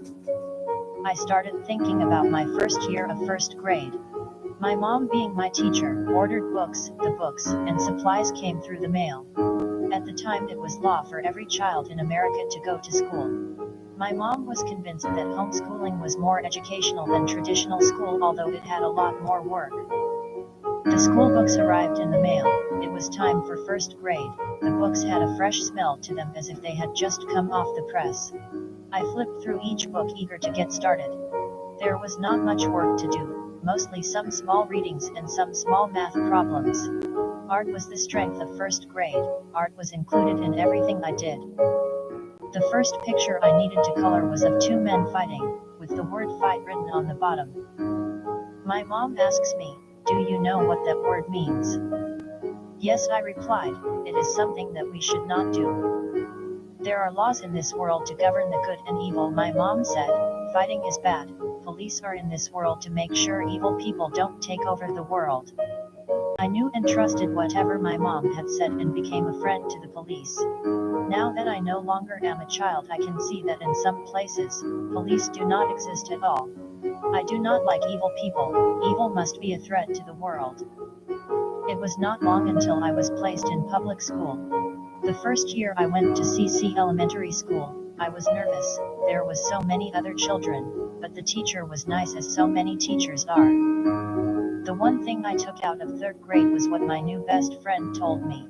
He said, if we go into the woods, and do not come back, we die. He said this because I told him my plan on leaving my home for a while and build a treehouse that my parents would not let me build. To my ears he was telling the truth, and not soon after I noticed other things that could kill me: cars, things under the bathroom sink, falls, and people. I asked Luke, my new best friend, what we should do about it. His response was, "That's how life goes. People are born to die, but not only die, they run from it as well." I always loved Luke, we were best friends, until he had to move. That made me heartless, so when I moved to Vermont, I was glad to have met Bam. I knew Alice wanted me to study until I found the solution to the wall that separated Orion and the Earth as well as Alice from me. What happened to Luke? If he had not told me about the woods, I most likely would not be alive right now. Luke was sort of like a war hero. I wonder where he is. I embraced that part of the Earth. Is Luke out there? Even if Luke is out there, would he now be alive, or is there such a lie? I knew I loved Alice and had to break down a wall, so I considered and wrote it down. Luke taught me something about the Earth, and that had become me, and that me was gravity per se. I write down things that would make Luke and the Earth creditable for the sake of Luke as well as others experiencing my truth. There is a science to the flight to an airplane. There are laws to the physical universe. The science to an airplane is creditable. Just try sticking your hand out of a fast-moving car in the wind. With that structure, the hand flies. If the Earth or the substance within the Earth was a lie, this would not happen.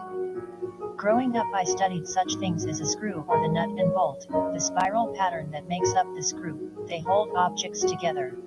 There is not any further truth than the reality. Patterns make objects behave in such a way. People had spent much time and informed me who invented them, and where they come from, and all pointed to the truth. They pointed to the Earth being shaped by someone who had known about the bad things. If the city were part, then why would they want my vote? Why should I lose the Earth? My thoughts started to race. I could suddenly recall other things I learned in school, for instance war or pictures of weapons of war. They could have been lying, I say to myself. In the past, all signs that I received were bad, as if my body was standing at the edge of an exceptionally large building. I accepted that as reality. If that bad was not there, then what am I? Although I do not like fear, I accept it as part of life, as well as all the things upon the Earth. This Earth screams a message, just as my body would scream a message if I were on the edge of an exceptionally large building. If there was a wall within me, it seemed proper to say it makes me, who I am. I could envision Alice smiling at me. I could not help but love her. I continued to write and think these things that had built the wall, but now wondered if it should be destroyed. I remembered being 12 and my father was watching the television. He would always turn on the news at 5 o'clock. He would say he wanted to catch up with the world. Sometimes I could watch it with him, but that was if I had the patience. On one of those occasions, we started watching a police chase. To me this was excited to see good hunt down evil. Everything was under control until I watched the evil man appear in front of the police. The police, fearing for their lives, shot the man. This was all captured by a helicopter. After I saw this, I had many questions. I would have asked my father for the answer, but I did not want him to know that I questioned the police. For weeks questions went through my mind. Is it okay to kill? Where did the evil man go? Was the cop the hero? Rather than having unanswered questions, I accepted the whole incident as saying, that is what people do. Everything will be all right. As I was recalling the incident, I started to remember my 4th grade. Our teacher Ms. Lee had a police officer come to class. He introduced himself as Sergeant Mitch Michaels. He was going to talk to the class. As he was talking, I could sense goodness, and I knew that he was a good man. Whatever he said is right. One of the 4th graders asks him, "Have you ever got shot?" Cops are always in the way of danger. That is why we have guns, to protect ourselves, Mr. Michaels said. Guns, war, they were part of life. If they were not, then this blue-eyed good-looking cop was lying to us. He would not lie, not to us. The teacher had us write a letter to the cop after he left the classroom, something that would express our appreciation. I cannot remember exactly what I wrote, but it was something like, "You are a good man, I hate evil like you." He was one of my many heroes. To this day when I look at Gabriel, I can see the look in her face, the look of a cop, now wondering if I lied about being her father. The earth, the light, and my surroundings would say that I would be lying. My truth is like a river project I did in 7th grade. Our teacher thought it would be good for us 7th graders to learn about rivers. There are several types of rivers: fast-moving rivers, winding rivers, sleepy rivers, etc. For us to have had that experience and to learn, the first thing we did with the teacher was bring in a large wooden box. We put sand in the box, and put our sandbox on the science table. One end of the box was raised higher than the other to simulate the flow of a river. We then took some water and placed it at the top of the pretend river. It flowed down towards gravity. We then lowered the box to make a slower stream or raised it to make a faster moving stream. Depending on the gravity, or rather the raising of the box, it would change the river type, whether winding, fast moving, and or sleepy, and that is how the rivers upon the earth work. I accepted that as the truth. I thought I knew how children came into this world, but I did not. I did not bring Gabriel into this world. As I was thinking, I wondered what the truth was. I knew within my truth I did not have all the answers. I could not explain who created the universe and how far in each direction does it go. All I knew was Orion. I had to think hard about Orion.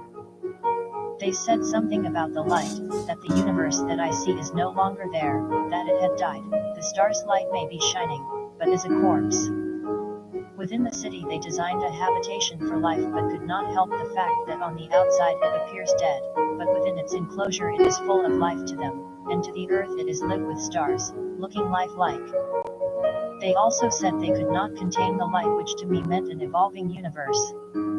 If the city was telling the truth, then there are two truths. One truth is the universe is alive, our perception now, and the other is that it is dead, our perception in the future without Orion. When I thought deep enough, there was not a lie, so I had to pick one. Did I want to live in the past light, or did I want to live in the present light? I considered my childhood dream. After Mr. Michaels, the cop, talked with us, I had a sense of goodness and told myself that I could live on the earth, because he existed. I began to dream of my future.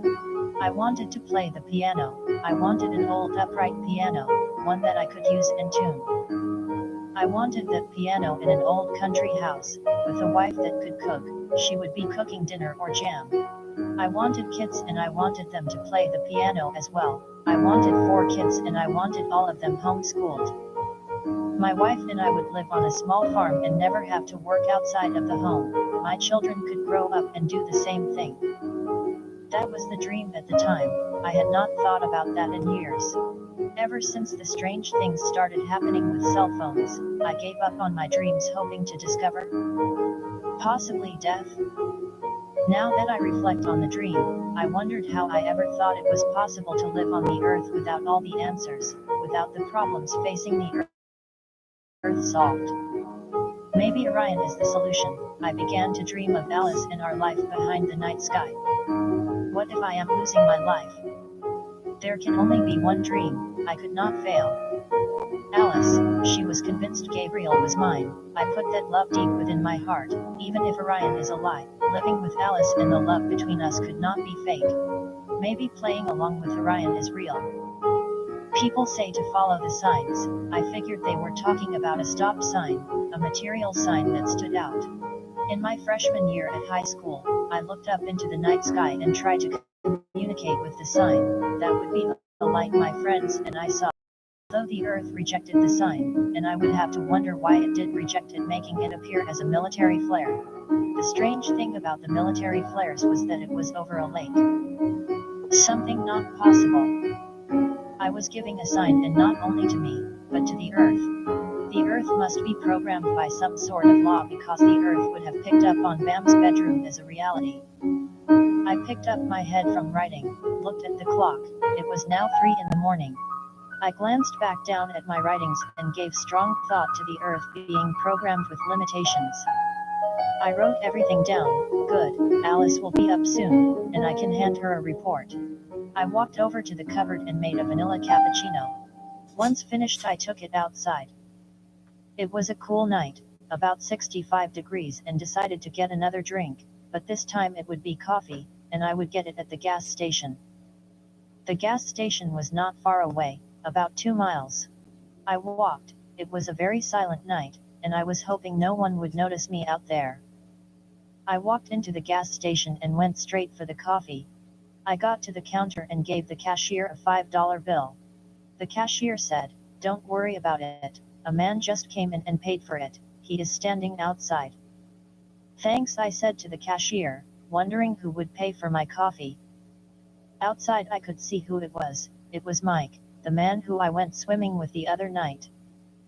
"I was at the paper mill the day the machine exploded," Mike said, as I walked out of the front door of the store. I was shocked to hear those words. I stumbled in my mind to express what I was thinking. Mike started to explain what had happened. Before I could say anything, he got into his car and left. I walked back to my apartment shocked. What could that mean? It felt like seconds before I got home. I opened the door and glanced at the clock. It was now 5. Alice heard the door open and began to wake up. "Good morning, did you just get in?" she asks. "I went out for a coffee, but that's what I did. I was up all night writing about the wall," I explained.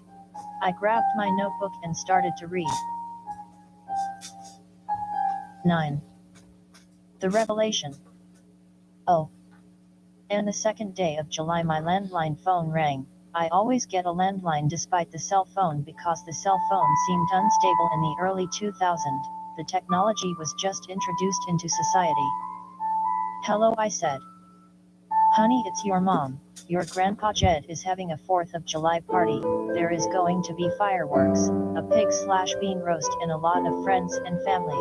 He would like you and Alice there and whoever you want to bring." "I will be there, and tell Grandpa Jed I'm bringing some friends," I said, right before I hung up the phone. I looked at Alice as she sat on the couch doing some paperwork.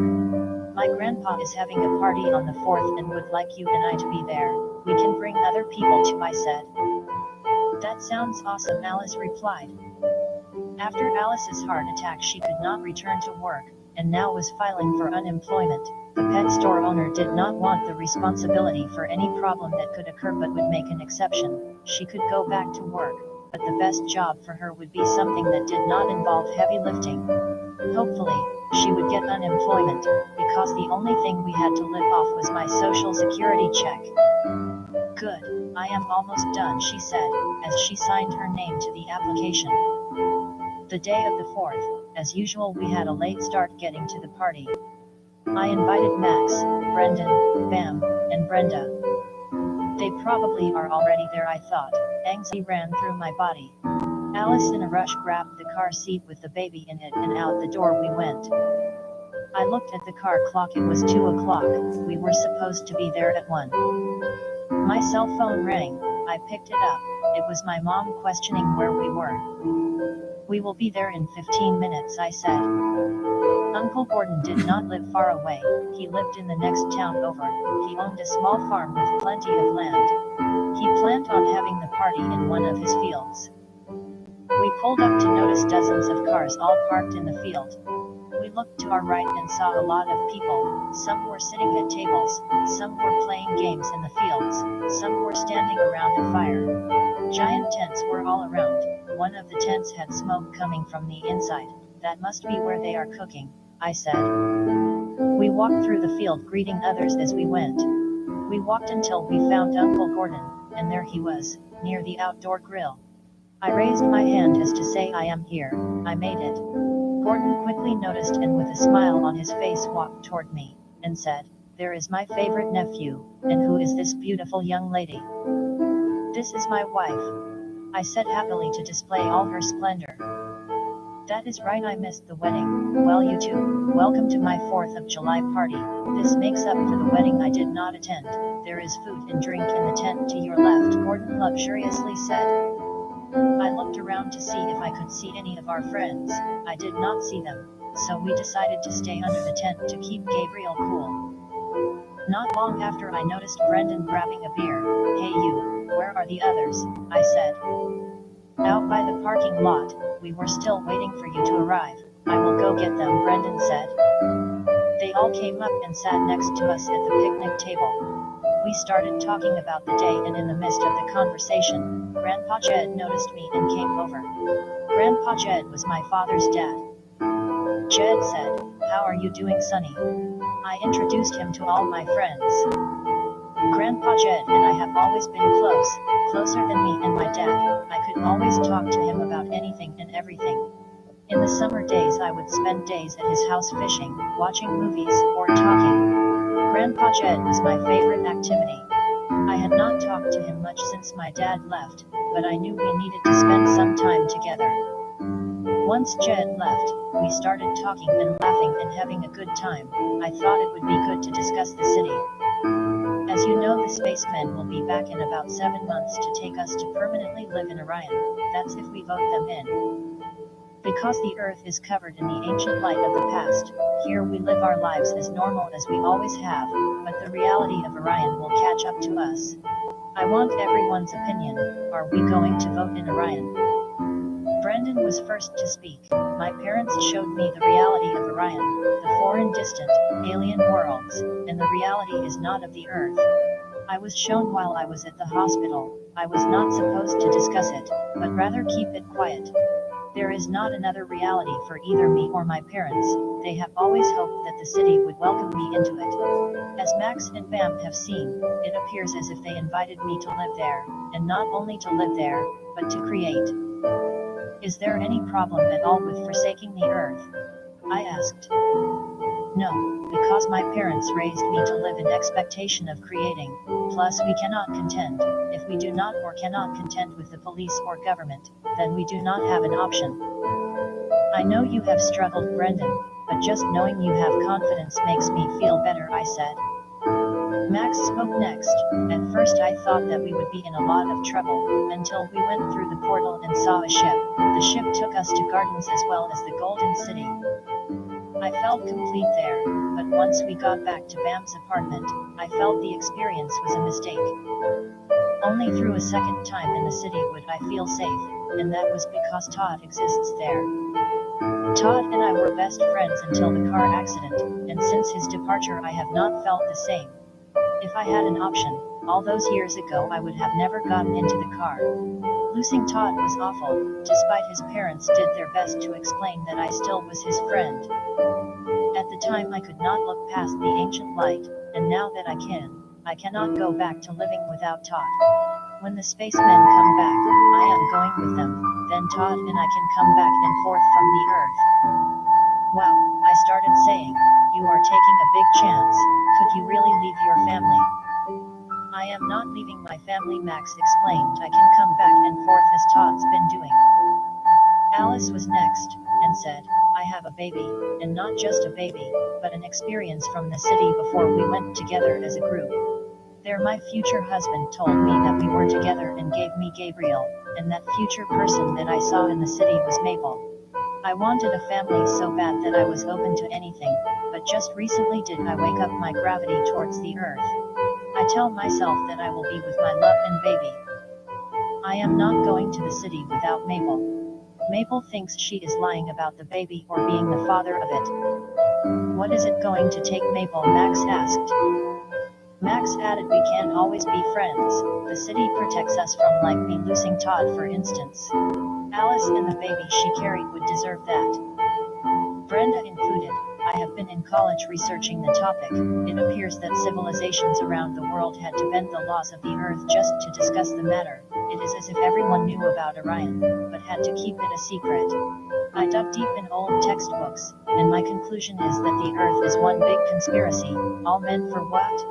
I could not figure that out, but I know that when the spacemen come back, I am going with them. The Earth just is not the Earth if Orion is the destination. Even if we all got educated so that we could secretly discuss the purpose of the Earth, that still is not absolute. I need to be in the absolute reality, not a disguise for something else. I am scared, but it is the only way. Alice said, we still have 7 months. We should spend that time wisely. What about you, Bam? Any thoughts? Max said. I am going with the majority. I cannot live without my friends, but let me remind you my parents are still in the fight to cover up Orion. There are others who are like that. We must be quiet and wise. No one outside our group should know about this. Bam's right, I said, and continued speaking. I think that if we went, we are going to be in a whole different environment. There will not be any sickness, but I am not sure if I will be me if I am not getting sick. When I was growing up, I embraced the world as it was. I did not think any other reality. It is hard to make sense of the people of Orion just watching us while we struggled. I could have used their help a long time ago. They left the Earth and let it do its own thing. I took responsibility for the Earth and I would have a hard time handing over to people that just watched. They watched Max as Todd went out of his life, and that's just a tip of the iceberg. Right now, I am focusing on Alice. Deep down I want to live the life she described, what she saw seeing from within the future. Ever since Gabriel was born, I have been living in a dream. I have all new emotions. But I still hurt when I consider that I'm living a lie, although there is not anyone that can take away who I am, and even if they could, would I want them to? Alice looked at me. I could see compassion in her eyes as if she were saying thousands of words at one time. We remain friends whose bond can't be broken. Majority rules. As for now we go to the city, I said, hiding what I was going to do. But before we go, I want to study some more before I or my friends give a vote, I said, buying a little more time. Brendon asked, did anyone catch why the Earth was abandoned? Brendon, according to what I heard while in the city, a long time ago when the universe was evolving and the stars of each habitable place was still shining, the creatures of the universe started capturing the elements, and not just the elements, but the very light of the elements. They would use the power of a negative charge to capture the elements. They would categorize them and give them their rightful place within the universe. Once all the elements were collected, it became a city. That would be the city of Orion. This is the interesting part, I continued. Once they harvested the stars, they began to live without time, and because there wasn't time, they were able to do a lot apart from the light that once shined. Once they noticed that they were missing something, that would be the Earth. The star's light had not arrived here yet, it had not formed an Earth. They began to work to gain the Earth. To them the stars had died out a long time ago. After Orion noticed that it was missing a giant chunk of light, the creatures had to finish gathering all and attempted to gather the Earth, but the only way to do that was to get inside the time of the people who lived there. That is what Orion had been doing to the people of the Earth, breaking us out of the time of the past and bringing us into the future. Brendon, being surprised, said, that was a convincing lecture, Maple. The Earth was never abandoned. No, the Earth was never abandoned, but what is it? Max added. I have not told anyone this, I said, but as you all know, the mill where I was working when Mike and I were severely burned, I survived it, but Mike did not, or so I thought he did not. About a week ago I was up late and decided to get a coffee from the gas station. While I was pouring my coffee, Mike came in and paid for it. I knew I must talk to him. As I did, he said, well, a lot. So, the Earth is purposely an illusion? Alice asked. I doubt that. That's what I made out of the conversation with Mike, I said. After that, Alice decided it was a good time to open up about her experience with Orion. When I first went to Orion, Alice said, I was shown holograms like Brendon's experience. While I watched them, they tried to explain children, and not just any children but wildlife. They explained that the living things upon the Earth are once alive, it needs the proper settings, and those settings were found on the Earth. For the animals, the Earth provides water, shelter, food, and other creatures. The people need knowledge, love, and school to grow. Once the creatures are fully grown, they have the option to live in the city. That would mean if they were to live in the city at all. That makes sense to what Mike said about the Earth, I replied. Max added, if these things are true, then we were either collected or not by the city. That would explain why Todd is living there, because Todd was very special to his parents, and I know Todd, he would have never abandoned the love his parents gave him. I was listening to the others speak when I happened to hear a dog barking. I glanced over to my left and noticed Grandpa Jed sitting at the table next to ours. Oh no. I hope he was not there the whole time. Grandpa Jed noticed me looking at him, and he looked me straight in the eyes, and started walking toward me. Sonny, I want you to come over to my house tomorrow morning and we will spend the day together. I managed to say sure. At the end of the night, Uncle Gordon displayed a small fireworks show. Not impressive, but it was Uncle Gordon's and I had to love it. Afterwards we all packed up and went and walked toward our cars. We said our goodbyes and separated. Just getting home, Alice opened the door to our cozy apartment. She took Gabriel out of her car seat, changed her clothes, and placed her in her crib. I loved how Alice took care of the baby. Her mother instincts would have attracted anyone, and I could not help but be in love. The next morning, I was eating breakfast, knowing I was supposed to spend the day with Grandpa Jed. I was hoping it was just like any other day we spent together, but I feared he overheard us at the Independence Party. If he did, what would he say? Would he tell my family that Gabriel was not mine or some other private thing we had discussed the day before? Asterisk. I will be back tonight, I said to Alice as she was waking up and I walking out the door. Grandpa Jed lived a few miles away in a rich part of the town. He made a lot of money growing up and could afford a big house. My dad was always proud of Grandpa's work ethics. He would say he had set the bar for our family. Grandpa, I said, as I opened the door to his white house. Sonny, I am glad you made it. I figured we would spend the day fishing. Grab that tackle box and the fishing pole I bought you and take it out to my truck. We go fishing a lot. He will probably take me to the same spot which was not far from his home. I was right. 2 minutes later we were pulling out our fishing gear. We walked down to a clearing that overlooked the river. It was a nice day. I put a worm on my hook.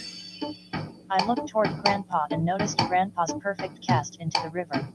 I was filled with expectation that he would catch a brook trout. Silence was behind the both of us for a couple of hours, before I broke the ice. Why did you bring me down here? I asked nervously. Yesterday, Grandpa started saying, I overheard your conversation. I want to tell you a strong story that has been passed down from generation to generation. Long ago there dwelled cavemen. These cavemen grew over thousands of generations. Some people believe they might have come from outer space. But one thing we are sure of is when these cavemen began, there were dinosaurs that lived amongst them. The dinosaurs, animals, and cave people lived upon the earth. They constantly worked on their bodies to keep them alive and working in orderly fashion. At the time, the creatures of the earth did not understand that the universe could not stop their existence. At some point the creatures of the universe decided to have a talk with the cavemen. We have come to introduce you to our city, in hope that you will find goodness due to all the work you have done upon the earth, they telepathically said. The cavemen took that the wrong way and thought they were trying to take away their strength, and because they feared as every creature does, they cast out the universe as enemies. The more the cavemen thought about the threat of an easy living, they got paranoid and began to fight against themselves.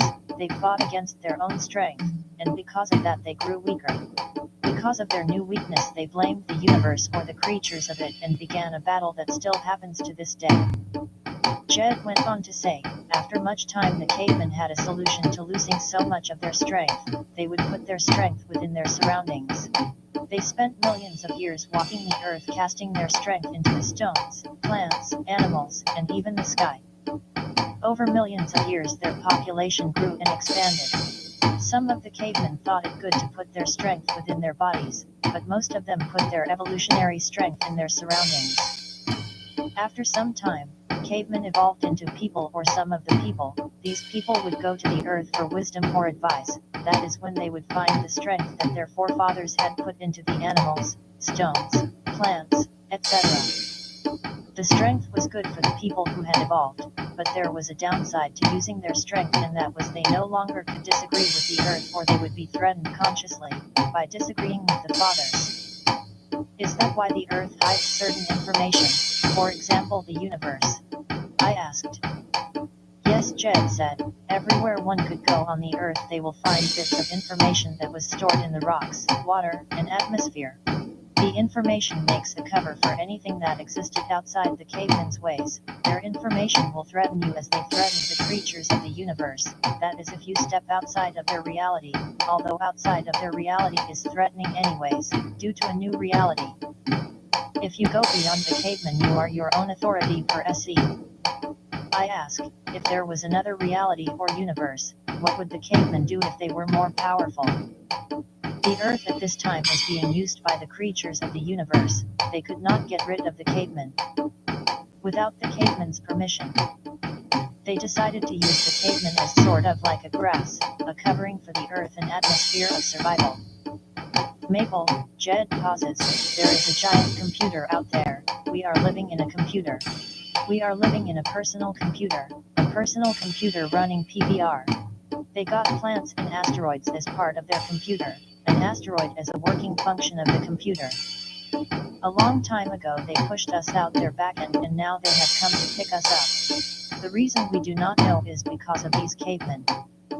Is the earth being used for breeding? I asked, wondering if the things I saw about Orion was the absolute reality. For creatures to exist, the place that they are born in must be fit for them to grow. The earth is fit for humans and wildlife. The atmosphere of survival causes all to be resistant to the universe, which in turn gives intelligence to the living. These would be great worth to the city. My father and his father and his father's father at some point had to let go of their own ability to live and had to make peace to survive the universe. You must understand that the caveman's wisdom would not go much further than the cave. Most of the evolving people and creatures wanted more, for instance a city or a boat. How about a cruise ship, I said. Similar to more stuff, Jed said. For the people to expand their ways and thinking, Jed continued, they had to make peace because of their forefathers' mistake, and that peace would make them closer to the creatures out there living in the city. These creatures have always been around, so, as soon as people break out of the wisdom of the earth they are confronted with the universe and ultimately the original plan that started billions upon billions of years ago. This is what the universe would have happened, for people to find the plan and work as one.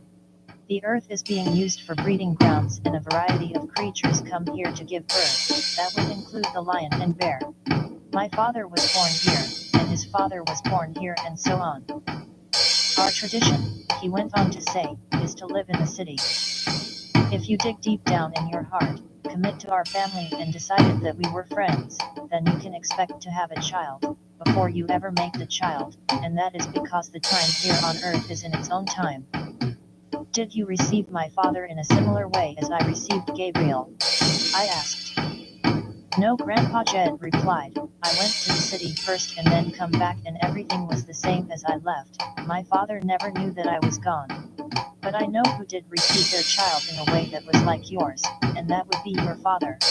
According to him, while he was still growing, a baby showed up in your parents' newly purchased home. At first, they did not know what to do with it, they were confused. But because a baby appearing without anyone causing the baby to appear there, your mother decided to keep it. She had always wanted a child but could not have children. The baby that your parents found was you. Yesterday when I overheard your conversation with your friends, you had mentioned Gabriel. That is why I brought you out here today. I wanted to comfort you and not only comfort the idea of having a child, but the loss of your father as well.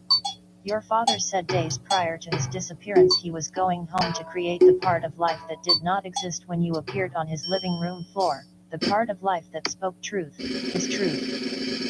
You have an option to live in the city, Jed continued, you and your friends, and if you do not go you will be as your father, never knowing if the child you raise is yours. That is why he had to leave to know that he had his truth. He would want the same for you. The only reason I am upon the earth is to make sure your father got to his destination, but now, I see you, missing some of the best moments in life. I want you to know and love Gabriel as yours. You must go to the city. Afterwards we can all come back and play a family, a rich family. As the conversation was ending, I felt a pull on my line. I have a fish, I said. I pulled and sure enough it was a fish. I fought it and slowly reeled in an 18-inch brown trout. The day had come to an end, and my grandpa drove me to my car.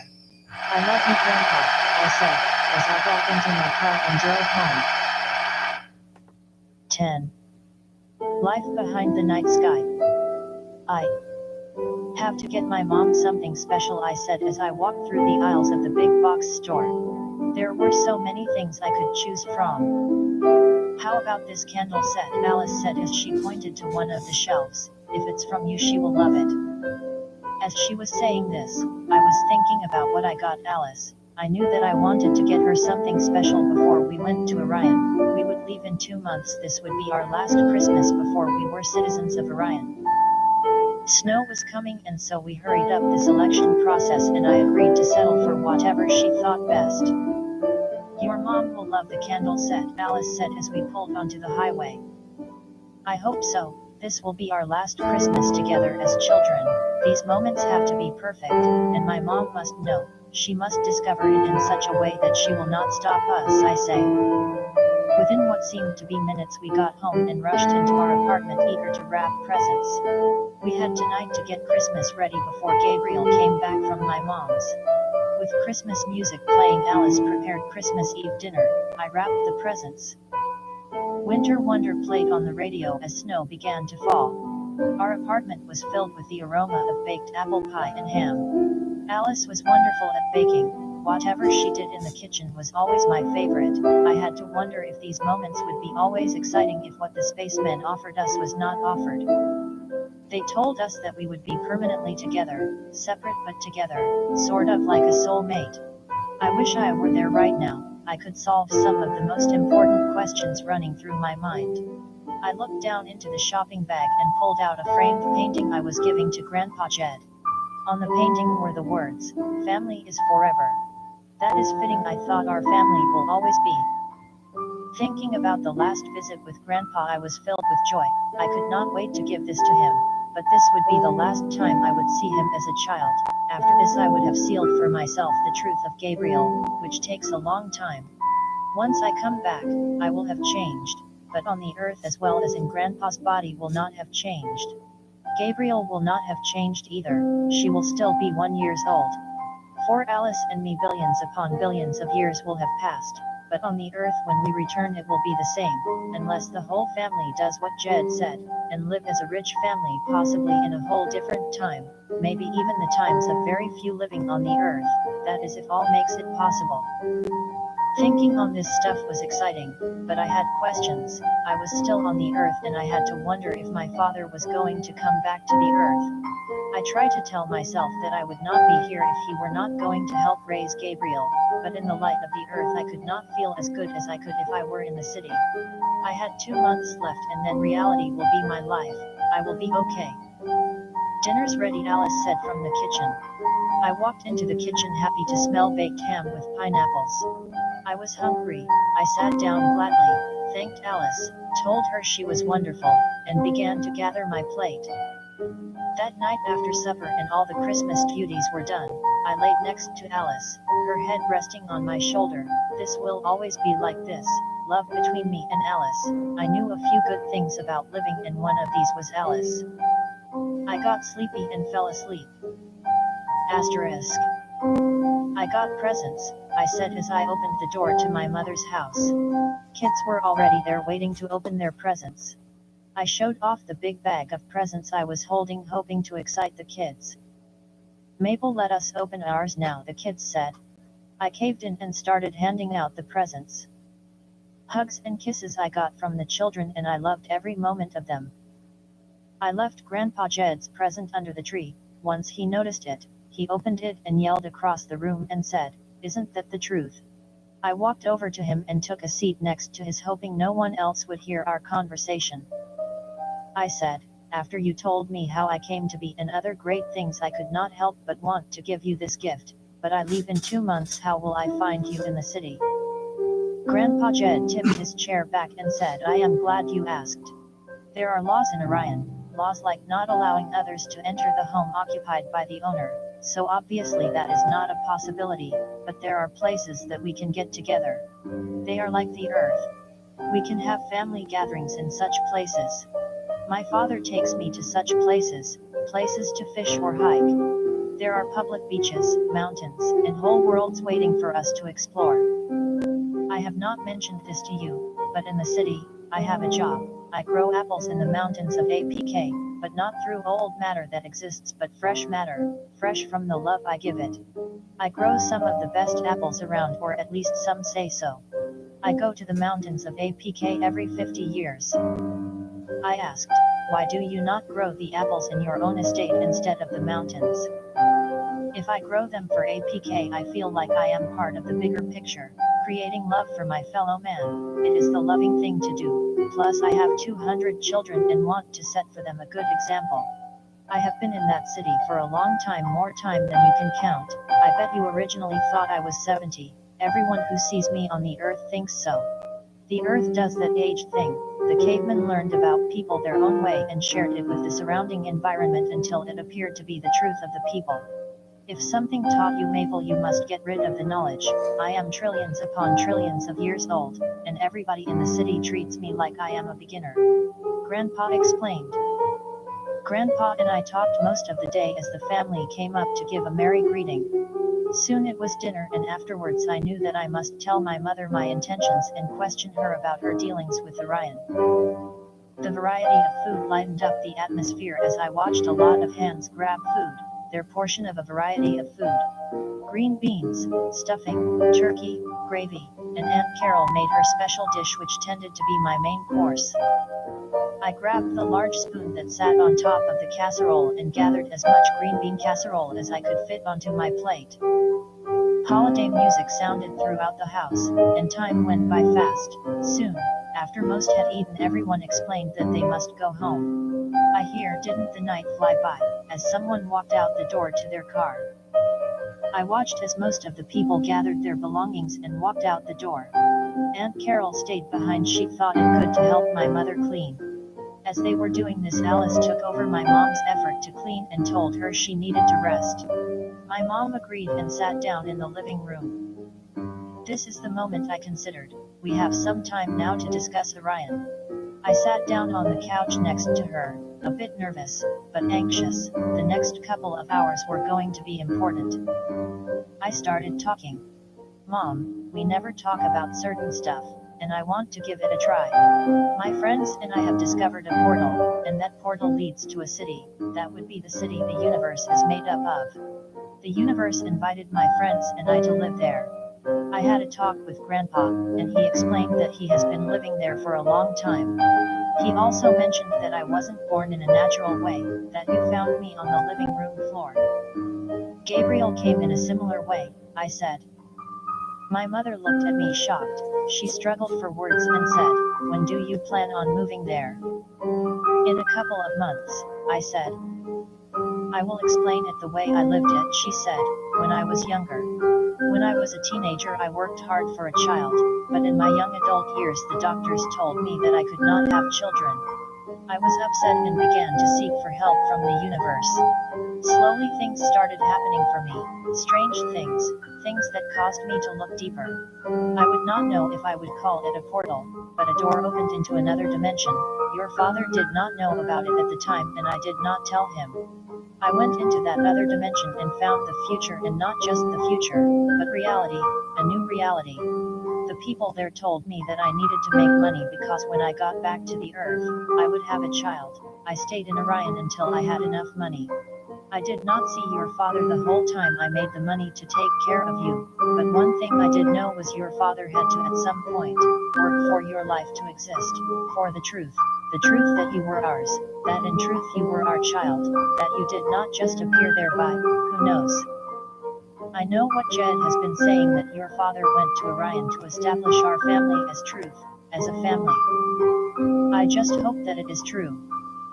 There is so much confusion in my mind, as if I have been on the earth for too long. I find it hard to accept that I made money at all. Once you turned 19, my money ran out and you appeared to have a child of your own, and like you, I faked reality to stay on the earth with you. When you appeared on the living room floor as a baby, I had to convince your father to pretend you were ours. In response to her story, I said, that is like Alice and me.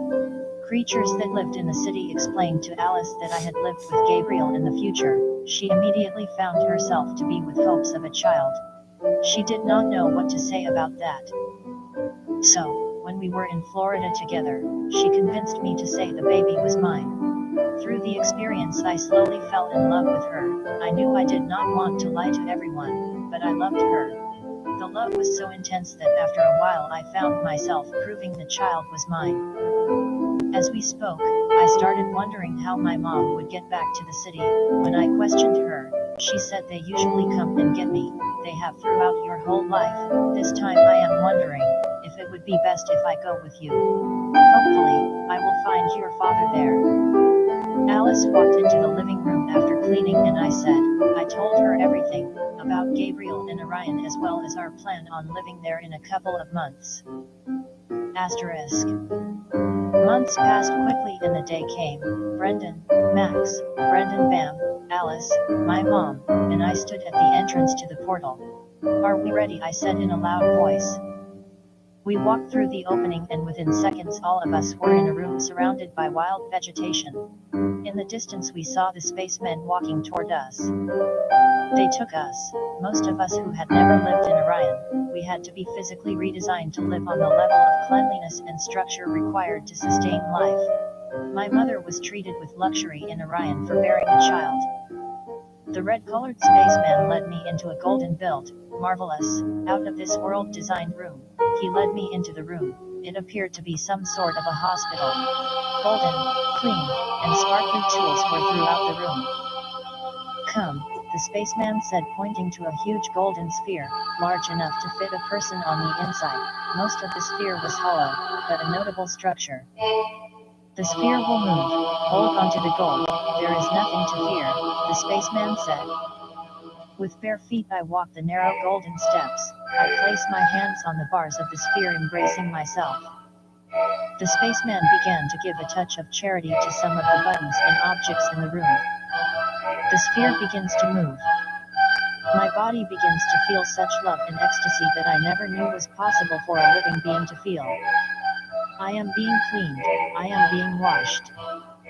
Cookies, mint, and candy filled the air. I could feel years of garbage being removed from my body. This is unbelievable. Days was my body worked upon in absolute charity. The others had similar experiences. After we got an official place in Orion, the spacemen brought my mom home to be with Dad. Us kids went for the ride. We walked up to the gates of their estate. My dad quickly noticed and shouted, "Sonny." I ran up to him and gave him a big hug. I explained to him the money and house offered to Alice and me, that I am going to my new home to make home, and afterwards I wanted us all to go back to the same time on the earth and play rich family. He laughed and greatly welcomed the idea. Alice and I walked into our brand new house, making plans as we went. The spacemen thought Alice and I were a good investment and treated us to luxuries as well as millions of dollars. With that money we furnished our home. Soon we would be back on the earth raising Gabriel and helping her to see the light behind the night sky. Gabriel was truly our child. Alice says confident we will establish our lives as well as Gabriel's. Yes, Gabriel is ours. Perhaps the spacemen nor their city were bad. Alice walks close to me and gives me a comfortable hug. I love you, Mabel, she says. The world behind the night sky is incredible, rich, and booming with activity. I now know, I know. Creatures build a city behind the night sky. They control the world below through giant cell phone towers. They have power over the very waves that make us, us. Mr. Ward was right. Waves coming from outer space is behind the night sky. It was behind the sky, I say to Alice. It was behind, i.e., covered, grabbing her hand and walking into our several $1,000,000 house that resided behind the night sky. The end. About the author. Brendon Holden, always having hidden his ability to create and specially to create for the public, worked slowly on the new and exciting book Behind the Night Sky. This book Behind the Night Sky is the joy of his heart. He has spent a considerable amount of time on his most favorable and valuable book Behind the Night Sky. Brendon Holden has written other books such as Smoking by the River and Thank children's you, books titled Toby Learns Patience for and watching Max the Chipmunk. Behind His the Night expressive works Sky, apart from such books finding as Drawings Run by Brendon Personal House. He is also author Computerpedia of the Game and Seven live Great event, Series. at least for the He music, proves life and to his heart that not as you only could hear, is his work enjoyed, Microsoft society Zera benefits and from it as much Microsoft as David the reading ideas that the benefit text from him. Behind the Night Sky. Notes. I hope you enjoyed, Text is and seen on be the sure to pictures. tune into new TV, and continue catching the new music coming from the channel. Thanks again for watching, and this will sum up the live stream. About 4 hours, the entire book. If you want to buy the book, go to MidasTouch.com and just ask about it. Brendan Holden's Behind the Night Sky. I hope you do. Thanks for watching.